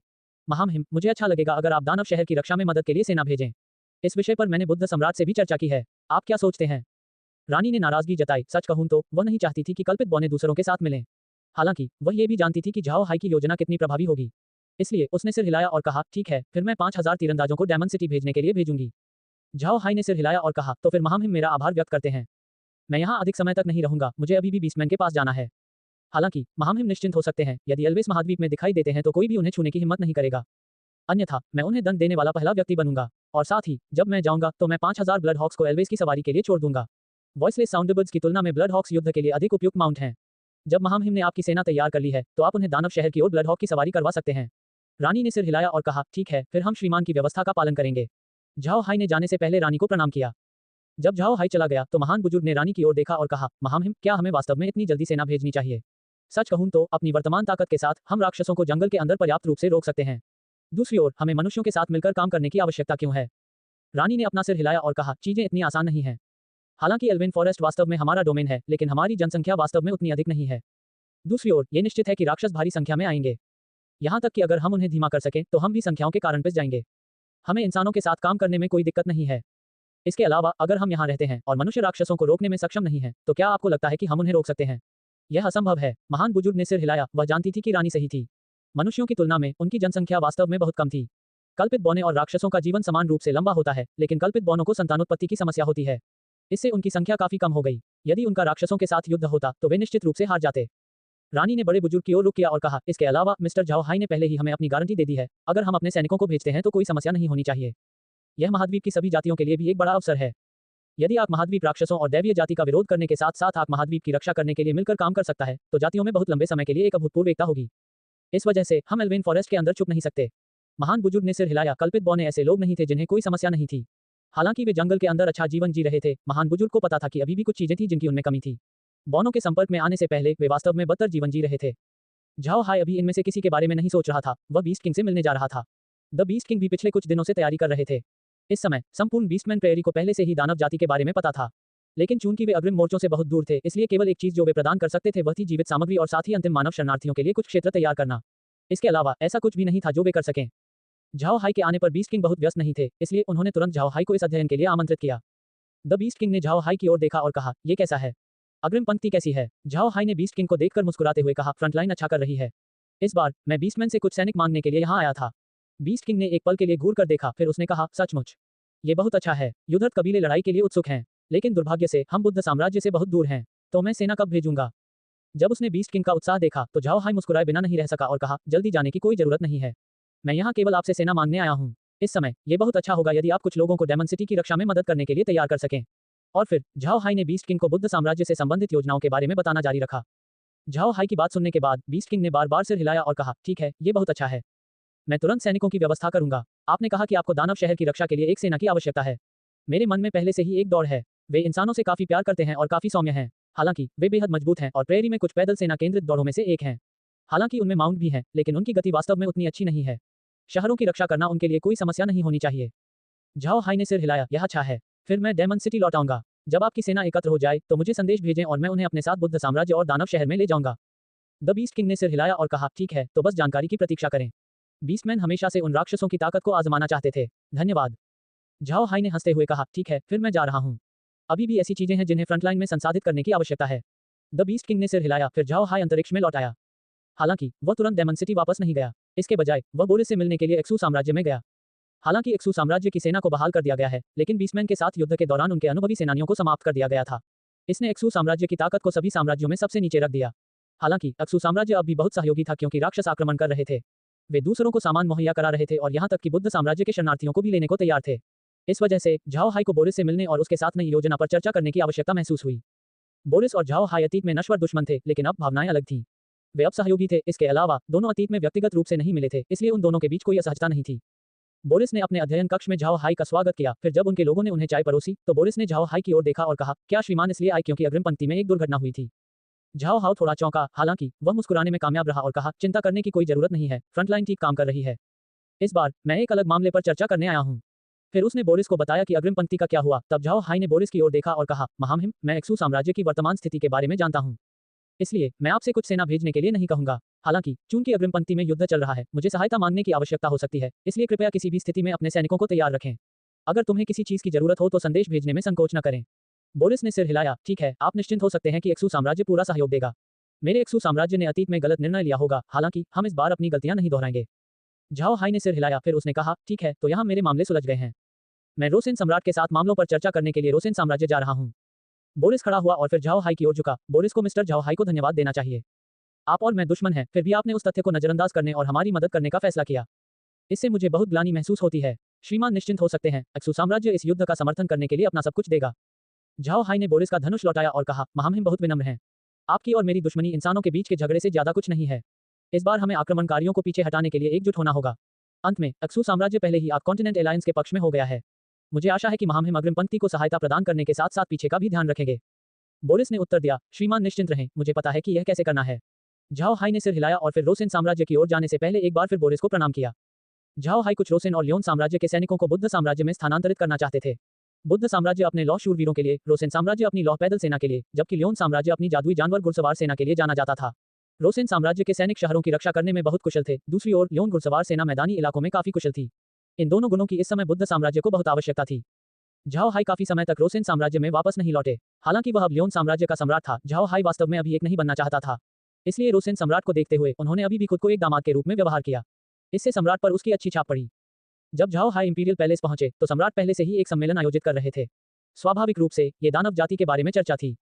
जब वे चर्चा कर रहे थे, एक दरबारी हिजड़ा अचानक आया और झाओ हाई के आगमन की सूचना दी। सम्राट और रैंडोल्फ चौंक गए। वे सोच रहे थे कि अग्रिम पंक्ति में कुछ हुआ होगा। सम्राट ने तुरंत कहा, उसे जल्दी से आमंत्रित करें। झाओ हाई के कमरे में प्रवेश करने के बाद उन्होंने तुरंत सम्राट और रैंडोल्फ को सलामी दी। सम्राट ने झाओ हाई की ओर देखा और कहा, क्या बात है लिटिल हाई, क्या डेमन सिटी में कोई दुर्घटना हुई? आपकी ताकत के साथ राक्षसों के लिए इसे जल्दी से तोड़ना असंभव होना चाहिए। तो क्या हुआ? झाओ हाई ने तुरंत उत्तर दिया, ससुर जी, अग्रिम पंक्ति में कोई समस्या नहीं है। जब तक अक्रा पर्वत पर हमारा कब्जा है, हमारी रक्षा में कोई बड़ी समस्या नहीं होगी। मैंने अभी अभी कुछ चर्चा के लिए विभिन्न शक्तियों और यहाँ तक कि बोरिस से भी मुलाकात की है। इस बार मैं इसी बात पर चर्चा करने के लिए ससुर जी से मिलने आई थी। मैं चाहूंगा कि रोसेन साम्राज्य रक्षा में सहायता के लिए बुद्ध साम्राज्य में सेना भेजे। सम्राट ने सिर हिलाया और कहा, यह कोई मुद्दा नहीं है। मैंने एक अग्रिम रक्षात्मक पंक्ति स्थापित करने के बारे में भी सोचा है। हम अत्यधिक निष्क्रिय नहीं हो सकते। साथ ही बुद्ध साम्राज्य अपने लौह शूरवीरों के लिए जाना जाता है, वे केवल मैदानी इलाकों में ही अपनी पूरी ताकत व्यक्त कर सकते हैं। दूसरी ओर रोसेन साम्राज्य के सैनिक घेराबंदी युद्ध में बहुत कुशल हैं। हम यहाँ पहले से ही तैयार हैं, बस हमें बताएं कि आपको कितने सैनिकों की आवश्यकता है और हम आपको ये प्रदान करेंगे। झाओ हाई ने मुस्कुराते हुए कहा, ठीक है, तो मैं जल्द से जल्द एक नंबर भेजना सुनिश्चित करूंगा। मैं वास्तव में यहाँ अधिक समय तक नहीं रह सकता, मुझे अभी भी बहुत सारे मामलों से निपटना है। बादशाह ने सिर हिलाया, तुम मेरे दामाद हो, इसलिए मैं तुम्हारा समर्थन अवश्य करूंगा। अब तुम खुद व्यस्त हो जाओ, हमारी तरफ से चिंता करने की कोई जरूरत नहीं है। उन कमीने राक्षसों को ऐसा सबक सिखाने पर ध्यान केंद्रित करें जिसे वे कभी नहीं भूलेंगे। झाओ हाई ने मंद मंद मुस्कुराते हुए कहा, ससुर निश्चिंत हो सकते हैं, हम बस यही करेंगे। सम्राट ने संतुष्ट सिर हिलाया और कहा, ठीक है लिजी और मेगन कैसे हैं? आप हाल ही में हर जगह रहे हैं, वे कैसे कर रहे हैं? चूंकि वे सहायता नहीं दे सकते तो वे घर भी आ सकते हैं, ऐसा न हो कि वे आपको अनावश्यक परेशानी पहुंचाएं। झाओ हाई ने मुस्कुराते हुए कहा, ससुर जी यह अच्छा विचार नहीं है। वे वास्तव में मुझे कोई परेशानी नहीं दे रहे हैं, इसके बजाय वे वास्तव में बहुत मददगार हैं। इस बिंदु पर मेरे मरे के लिए संरचनाएं पहले ही उन दोनों को सौंप दी गई हैं। कमांडिंग में उनकी प्रतिभा बहुत अच्छी है।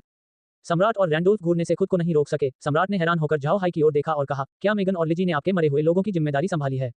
क्या मैं इसे सही सुन रहा हूँ? झाओ हाई ने मुस्कुराते हुए कहा, मैं तुम्हें धोखा देने की हिम्मत नहीं करूंगा, मैं सच कह रहा हूँ। मेगन और लिजी काफी समय से मेरे मरे हुओं की कमान संभाल रहे हैं। विशेष रूप से फिशमैन क्षेत्र में उन्होंने सी ड्रैगन को हराने में बहुत मदद की थी। राक्षसों के साथ युद्ध में मैं उन दोनों को मेरे मरे हुओं की कमान सौंपने के बारे में भी सोच रहा हूँ। अगर उन्हें घर जाना पड़ा तो यह मेरे लिए बहुत बड़ी समस्या होगी। सम्राट हंसे और बोले, ठीक है, यह अच्छा है। मैंने सोचा ही नहीं था कि उन दोनों लड़कियों में इतना हुनर है। ठीक है, फिर हम उन्हें आपके साथ जारी रखेंगे। हालांकि आपको ये सुनिश्चित करना होगा कि वे हर समय सुरक्षित रहें। झाओ हाई ने तुरंत उत्तर दिया, ससुर राहत महसूस कर सकते हैं। मैं निश्चित रूप से उन्हें सुरक्षित रखूंगा। झाओ हाई इस समय बबल को देख रहा था जो उसके सामने तैर रहा था। हालांकि झाओ हाई को उस पर कोई अभिव्यक्ति नहीं दिख रही थी, लेकिन उसे यकीन था कि बबल के चेहरे पर आत्मसंतुष्ट अभिव्यक्ति थी। हालांकि झाओ हाई बबल के साथ खिलवाड़ करके बहुत खुश था। ऐसा इसलिए था क्योंकि छोटी बूंद अब शोधन करने में सक्षम थी।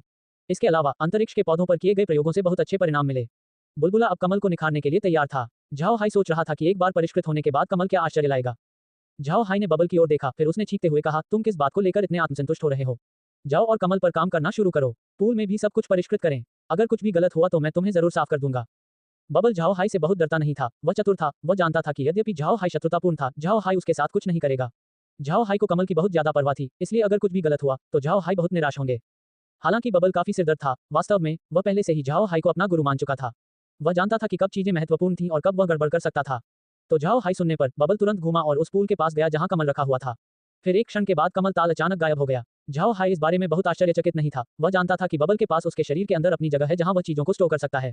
बबल को बस कमल के अंदर रहने की आवश्यकता थी ताकि वह उसे धीरे धीरे परिष्कृत कर सके। झाओ हाई ने बबल को करीब लाया, फिर उसने बबल के पारदर्शी शरीर में देखा और एक छोटा बुलबुला देखा जहां कमल स्थित था।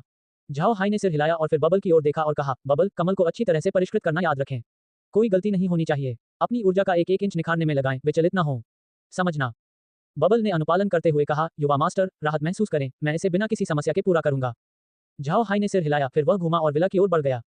उन्हें लियोन साम्राज्य के अलावा गठबंधन में विभिन्न शक्तियों से संदेश प्राप्त हो रहे थे क्योंकि इसकी कोई आवश्यकता नहीं थी। हालांकि झाओ हाई लियोन साम्राज्य का एक अस्थायी सम्राट था, फिर भी साम्राज्य के महान रईस उसकी अवज्ञा करने की हिम्मत नहीं करेंगे।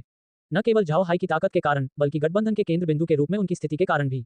यदि उन्होंने झाओ हाई के तहत दुर्व्यवहार करने का साहस किया तो उनके जीने के लिए बहुत लंबे दिन नहीं बचे होंगे।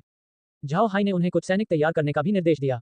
साथ ही उसने साम्राज्य की विशिष्ट घुड़सवार सेना इकाई को फिर से स्थापित करने के लिए और अधिक जादुई जानवरों को भी छोड़ा, जिससे ये पहले से कहीं अधिक मजबूत हो गई। जब झाओ हाई लियोन साम्राज्य से वापस आए तो बबल ने अंतरिक्ष में पौधों को परिष्कृत करने में उनकी सफलता के बारे में उनसे संपर्क किया था। इसलिए झाओ हाई अब तक विला में प्रवेश करने में सक्षम नहीं था। जब झाओ हाई ने विला में प्रवेश किया तो रुयन के मुस्कुराते चेहरे ने तुरंत उसका स्वागत किया जब वह बेरी के साथ बात कर रही थी। लिजी और मेगन भी किनारे पर थे, मॉनिटर की ओर देख रहे थे, शायद विभिन्न युद्ध संरचनाओं आदि पर चर्चा कर रहे थे। दरवाजे की आवाज सुनकर समूह ने तुरंत अपना सिर घुमाया और देखा कि झाओ हाई वापस आ गया है। वे तुरंत खड़े हो गए और उनका अंदर स्वागत किया। झाओ हाई ने महिलाओं की ओर देखा और फिर मुस्कुराए। इस दृश्य को देखते हुए उनके दिल में एक गर्मजोशी महसूस हुई। फिर उन्होंने समूह की ओर मुस्कुराते हुए कहा, क्या हो रहा है? क्या कोई नई संरचनाएं हैं? लिजी ने मुस्कुराते हुए उत्तर दिया, यह इतना आसान कैसे हो सकता है? हम सिर्फ बहन रुयन और बहन बेरी को अंतरिक्ष का परिचय दे रहे हैं। बिग ब्रदर है, आपको बहन रुयन को अंतरिक्ष के अंदर कुछ काम देना चाहिए। इससे उनके शरीर को भी फायदा मिलेगा और साथ ही हम बाद में कुछ मामलों पर चर्चा करने के लिए उनसे संपर्क कर सकते हैं। आप क्या सोचते हैं? झाओ हाई ने सिर हिलाया और कहा, आपको इन चीजों के बारे में मुझसे पूछने की जरूरत नहीं है, आप इसे स्वयं ही कर सकते हैं। रुयन, आप भविष्य में लौरा की मदद कर सकते हैं। लिजी और मेगन उस क्षेत्र में कुशल नहीं है। एकमात्र व्यक्ति जो वर्तमान में लौरा की मदद कर सकता है वह आप ही हैं। अब जब महाद्वीप युद्धग्रस्त है तो सामग्री वितरण, जनशक्ति समस्याओं और इसी तरह की अन्य समस्याओं को ठीक से हल करने की आवश्यकता है। लौरा इन कामों को अकेले करने में व्यस्त है, आपको कम से कम उसका बोझ कम करने में सक्षम होना चाहिए। अब से कुछ दिनों में लिजी और मेगन को सेना की कमान संभालनी होगी, इसलिए आपको और लौरा को कड़ी मेहनत करने की जरूरत है। रुयन ने तुरंत उत्तर दिया, ठीक है भाई हाई, निश्चिंत रहें, मैं प्रबंधन में बहन लौरा की मदद करूंगा। झाओ हाई ने सिर हिलाया, फिर वह बेरी की ओर मुड़ा। वह सक्कुबस के बारे में ज्यादा नहीं जानता था, इसलिए उसने कहा, बेरी, क्या तुम अंतरिक्ष के अंदर रहना चाहती हो या मेरे साथ बाहर जाना चाहती हो? यदि आप अंतरिक्ष में रहते हैं तो आपको करने के लिए कुछ ढूंढना होगा, अन्यथा आप ऊब जाएंगे। अगर तुम बाहर जाओ तो मेरे पास रुक सकते हो। बेरी ने तुरंत उत्तर दिया, मैं जाऊंगा और तुम्हारे पीछे पीछे चलूंगा। अन्य बहनें अंतरिक्ष के अंदर अपने अपने मामलों में बहुत व्यस्त हैं, जबकि मेरे पास करने के लिए और कुछ नहीं है। जब आप बाहर हो तो मैं आपकी किसी भी चीज का ध्यान रख सकता हूँ। मैंने पहले ही बहन लिजी और अन्य लोगों के साथ इस मामले पर चर्चा की है। झाओ हाई ने सिर हिलाया, ठीक है, फिर जैसा तुम चाहो वैसा करो। डायमंड सिटी अभी कैसा चल रहा है? लिजी ने उत्तर दिया, डायमंड सिटी में कोई महत्वपूर्ण विकास नहीं हुआ है। हालांकि बोनो ने पहले ही अपनी सेना की व्यवस्था कर ली थी। आपको देखना चाहिए और देखना चाहिए कि क्या आप उन्हें अभी डायमंड सिटी में स्थानांतरित कर सकते हैं। झाओ हाई ने एक पल के लिए सोचा और कहा, पैट्रियार्क बिली को प्रतीक्षा करने के लिए कहो। मैं तुरंत जाऊंगा और जनरल बेसमेंट को बोनो के रहने के लिए जगह तैयार करने के लिए कहूंगा। ये लंबे समय के बाद इंसानों और बोनो के बीच पहला सहयोग है, इसे अच्छी तरह से संसाधित करने की आवश्यकता है। लिजी ने सिर हिलाया, फिर उसने कहा, ठीक है, फिर मैं पैट्रियार्क बिली से बात करने जाऊंगी। बहन बेरी, हम भाई हाई की देखभाल आप पर छोड़ देंगे। जैसा कि आप देख सकते हैं, इस समय हमें बहुत सी बातों का ध्यान रखना है। अभी केवल आप ही भाई हाई की देखभाल कर सकते हैं।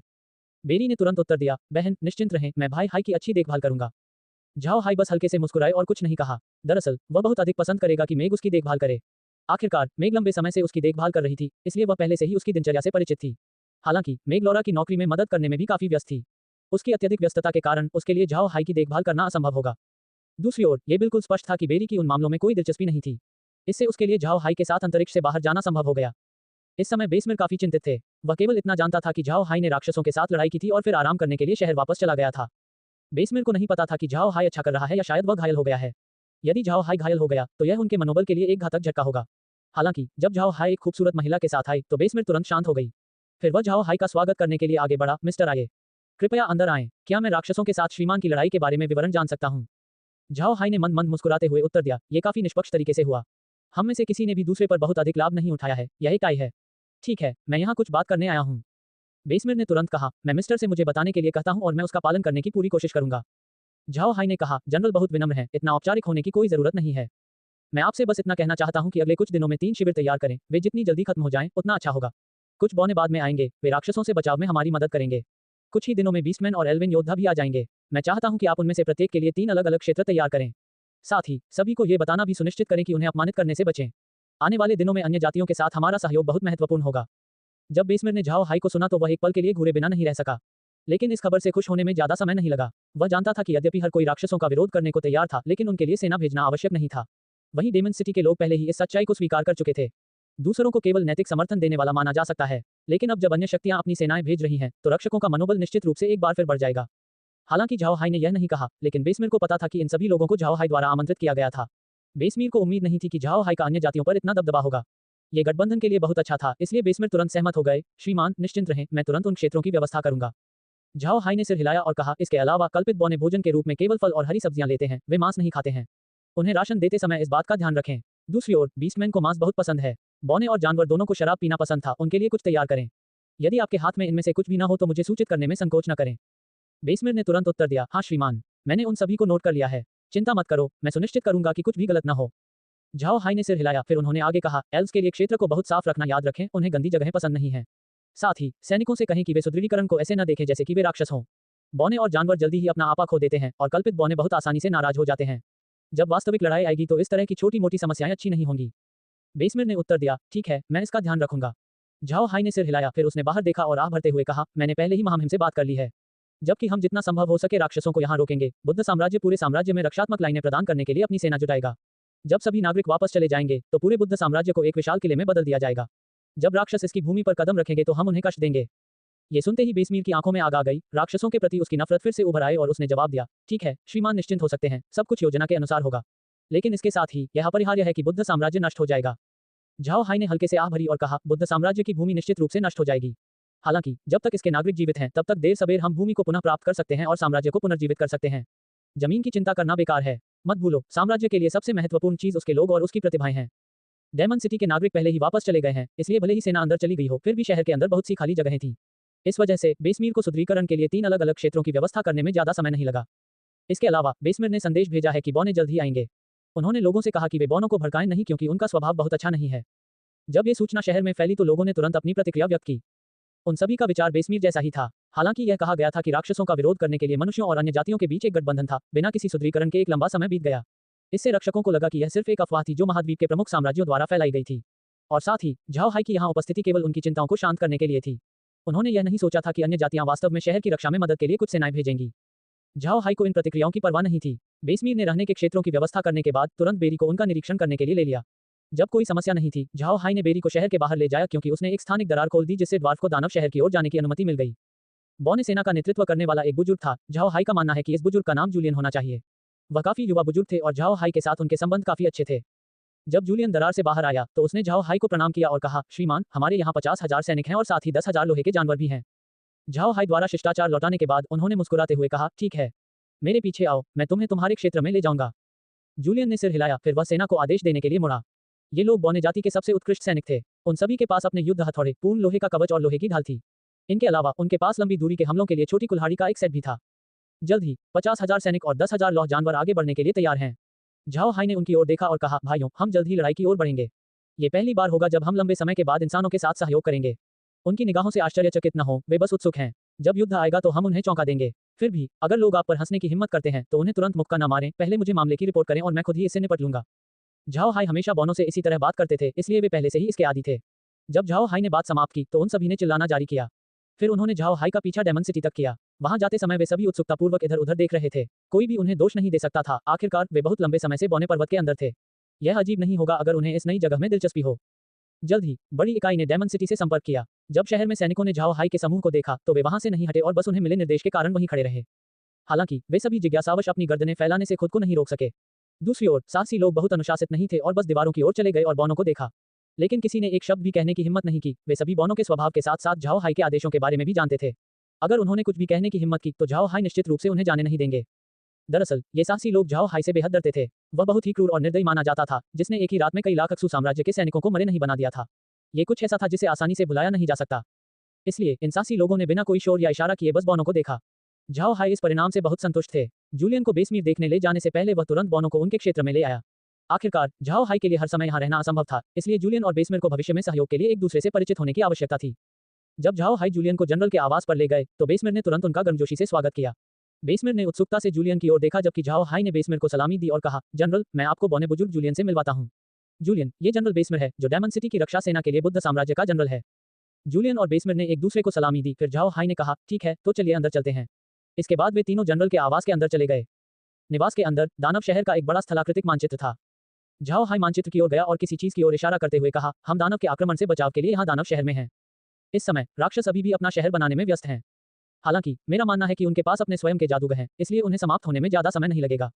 जब शहर का निर्माण हो जाएगा तो मेरा मानना है कि दानव क्षेत्र के देव रैंक वाले विशेषज्ञ एक कदम उठाना शुरू कर देंगे। यद्यपि वे आग महाद्वीप द्वारा दबाए गए हैं और यहाँ बहुत लंबे समय तक नहीं रह सकते हैं, फिर भी वे हमारी स्थिति के लिए खतरा पैदा कर सकते हैं। अब जब बौने आ गए हैं तो मेरा आपसे एक अनुरोध है। हमें शहर से बाहर किसी क्षेत्र की ओर जाने वाली सुरंगों की आवश्यकता है। हमें उनकी यथाशीघ्र आवश्यकता है। वे इतने गहरे और बड़े होने चाहिए कि हम उन्हें भागने के मार्ग के रूप में उपयोग कर सकें। जूलियन, आप क्या सोचते हैं? जूलियन ने सिर हिलाया और कहा, यह कोई समस्या नहीं है, इसे हम पर छोड़ दें। झाओ हाई ने सिर हिलाया, फिर वह बेसमेर की ओर मुड़े और कहा, आप बौनों के साथ समन्वय करें, यह हमारे लिए महत्वपूर्ण है। यदि कोई ईश्वर रैंक वाला विशेषज्ञ आता है तो हम भागने के लिए उस सुरंग का उपयोग कर सकते हैं। बेसमेर ने सिर हिलाया, श्रीमान, आप राहत महसूस कर सकते हैं। मुझे पता है कि क्या करना है, इसके बारे में चिंता करने की कोई जरूरत नहीं है। झाओ हाई ने सिर हिलाया, फिर उसने अपना सिर जूलियन की ओर घुमाया और कहा, जूलियन, तुम्हें बौनों के गुस्से पर भी लगाम लगानी चाहिए। हमें इस गठबंधन में सौहार्दपूर्ण माहौल की जरूरत है। अगर हमारे बीच कुछ झगड़े होते हैं तो ये भविष्य में हमारे लिए नुकसानदेह होगा। जूलियन ने सिर हिलाया, मैं समझता हूँ। इस बार हम मनुष्य जाति से नहीं, राक्षसों से युद्ध करने आए हैं। झाओ हाई ने सिर हिलाया, फिर उसने बेसमीर की ओर देखा और कहा, जनरल, भाड़े के सैनिकों और साहसी लोगों पर भी लगाम लगाओ। उन्हें बहुत दूर मत जाने दो। यदि वे ऐसा करते हैं तो बौनों के जवाबी कार्रवाई की प्रतीक्षा करने की कोई आवश्यकता नहीं होगी। मैं उनके लिए काम करूंगा। बेसमेर ने सिर हिलाया, वह वर्तमान मामले के महत्व को जानता था। अभी पूरे महाद्वीप को एकीकृत करने की आवश्यकता है। यदि ये साथी बहुत आगे बढ़ जाते तो झाओ हाई निश्चित रूप से उन्हें नहीं छोड़ते। झाओ हाई ने दोनों की ओर देखा और कहा, बौनी सुरंग को यथासंभव गुप्त रूप से बनाया जाना चाहिए। हम चाहते हैं कि प्रवेश द्वार अच्छी तरह छिपा रहे, यहाँ तक कि हमारे अपने लोगों के लिए भी। इसके साथ हम जवाबी हमला करने के लिए उन सुरंगों का भी उपयोग कर सकते हैं। जूलियन ने सिर हिलाया, मैं समझता हूँ। चिंता मत करो, हम जानते हैं कि क्या करना है। झाओ हाई ने सिर हिलाया, तो यह अच्छा है। जूलियन, तुम वापस जाओ और पहले आराम करो। आप कल से काम शुरू कर सकते हैं। चीजों को देखने के लिए मुझे अभी भी शहर से बाहर जाना होगा। जनरल, सैनिकों को अधिक ध्यान दें। अगले कुछ दिनों में एल्वेस आएंगे, उनके साथ शांतिपूर्वक सहयोग करने के लिए अत्यधिक अनुशासन की आवश्यकता होगी। बेसमेर ने सिर हिलाया और कहा, ठीक है, श्रीमान को इसके बारे में चिंता करने की जरूरत नहीं है।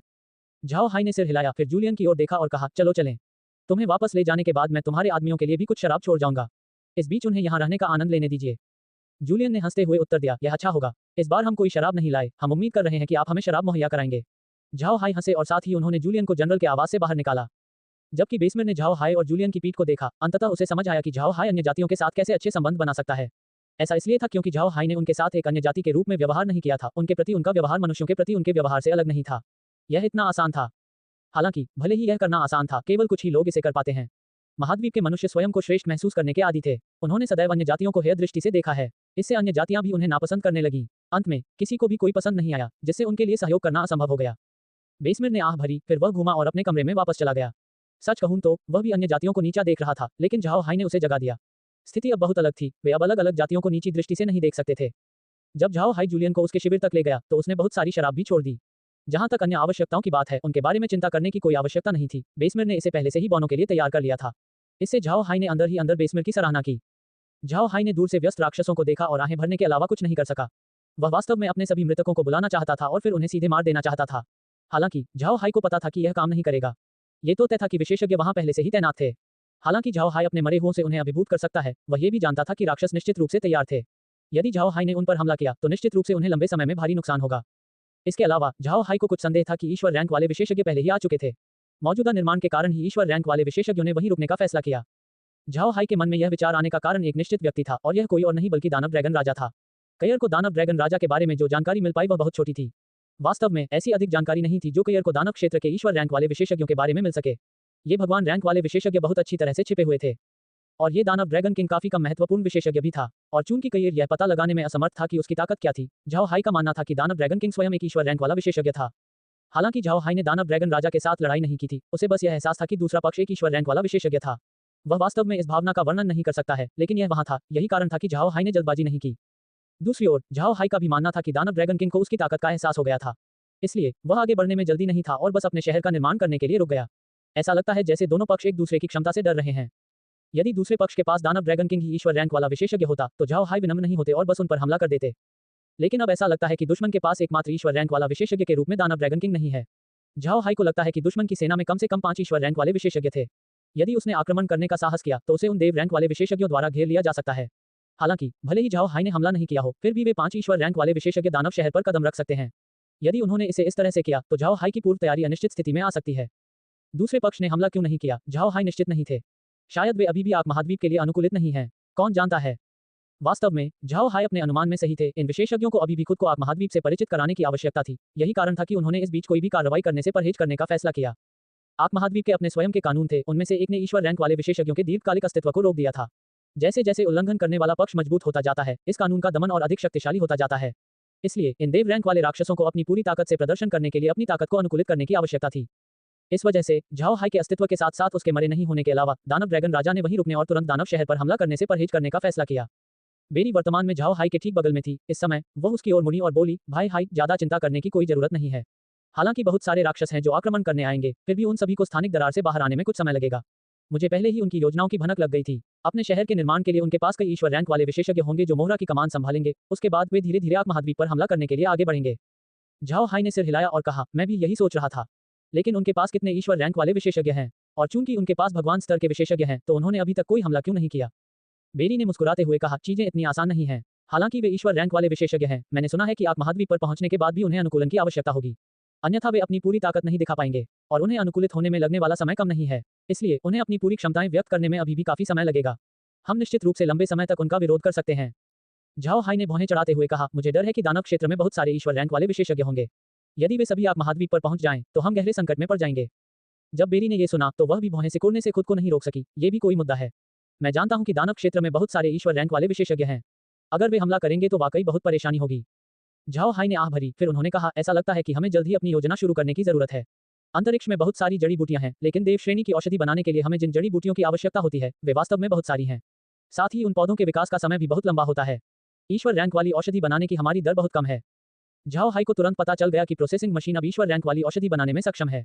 उस समय उन्होंने ये भी नोट किया कि किन जड़ी बूटियों की जरूरत है और उन्हें लगाया। हालांकि उन्होंने यह नहीं सोचा कि एक औषधि बनाने के लिए कितने की आवश्यकता होगी। इसके बाद ही झाओ हाई को पता चला कि 9वीं रैंक को गॉड रैंक में पदोन्नत करने के लिए उन्हें कितनी जड़ी बूटियों की आवश्यकता है। इसके अलावा औषधि बनाने के लिए जिन जड़ी बूटियों की आवश्यकता थी उनकी भी बहुत मांग थी। उदाहरण के लिए एक निश्चित जिनसेंग लें। अतीत में झाओ हाई बहुत ही सरल तरीके से जिनसेंग लगाने में सक्षम थे और वह बड़ी मात्रा में उनकी कटाई भी करने में सक्षम थे। लेकिन अब औषधि के लिए आवश्यक जिनसेंग के लिए 100 एकड़ कृषि भूमि की आवश्यकता होती है और इस 100 म्यू में इस विशेष जिनसेंग को विकसित करने के लिए कोई अन्य पौधा मौजूद नहीं होना चाहिए। और इस जिनसेंग के लग जाने के बाद इसके पोषण पर अत्यधिक ध्यान देने की जरूरत होती है। इसे एक निश्चित समय में पानी देना आवश्यक था, अन्यथा भूमि सूख जाएगी। हालांकि जिनसेंग तब भी नहीं मरेगा, लेकिन यह ईश्वर रैंक वाली औषधि के लिए इस्तेमाल होने की अपनी क्षमता खो देगा। इससे इस जड़ी बूटी की खेती करना कठिन हो गया। इससे भी महत्वपूर्ण बात यह है कि ईश्वर रैंक वाली औषधि को इस जिनसेंग की 1 या 2 की आवश्यकता नहीं थी, बल्कि इसके बजाय उसे 81 की आवश्यकता थी। और यह केवल जिनसेंग था, अन्य जड़ी बूटियों की अभी भी गणना नहीं की गई थी।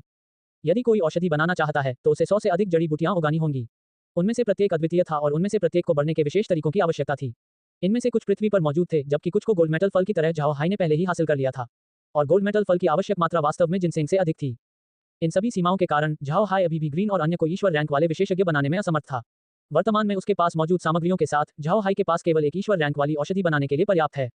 इसलिए झाओ हाई के लिए इस समय उसे जिस चीज की सबसे अधिक आवश्यकता थी वह समय था। जब तक उसके पास पर्याप्त समय है तब तक वह बहुत सारे ईश्वर रैंक वाले विशेषज्ञों को जुटाने में सक्षम होगा। और जब वह समय आएगा, चाहे वे दानव हो या दैवीय जाति, वे सभी अब समस्याएं नहीं बनने वाली थी। झाओ हाई के राक्षसों से लड़ने के लिए अनिच्छुक होने का एक और कारण दैवीय जाति का अस्तित्व था। जैसे जैसे दिन बीतते गए रेडिएंट एम्पायर और अधिक रहस्यमय होता गया और चूंकि झाओ हाई वहां स्काउटिंग के लिए नहीं जा सका, समय बीतने के साथ साथ वह और अधिक चिंतित होता जा रहा था। जब दिव्य दौड़ आएगी तो झाओ हाई को नहीं पता था कि उनकी क्या योजनाएं होंगी। इसलिए झाओ हाई ने राक्षसों के खिलाफ आगे बढ़ने से परहेज करने का फैसला किया। उसे डर था कि यदि वह राक्षसों से लड़ने में बहुत अधिक हार गया तो उसके पास दैवीय जाति का विरोध करने के लिए कुछ भी नहीं होगा। हालांकि झाओ हाई को उम्मीद थी कि दैवीय जाति राक्षसों का ध्यान भटका देगी, लेकिन ऐसा लगता है कि दैवीय जाति की ओर से कोई हलचल नहीं हो रही थी। इससे झाओ हाई को डर का एहसास हुआ। यही कारण है कि झाओ हाई ने बुद्ध साम्राज्य को एक विशाल युद्ध क्षेत्र बनाने के बारे में सोचा।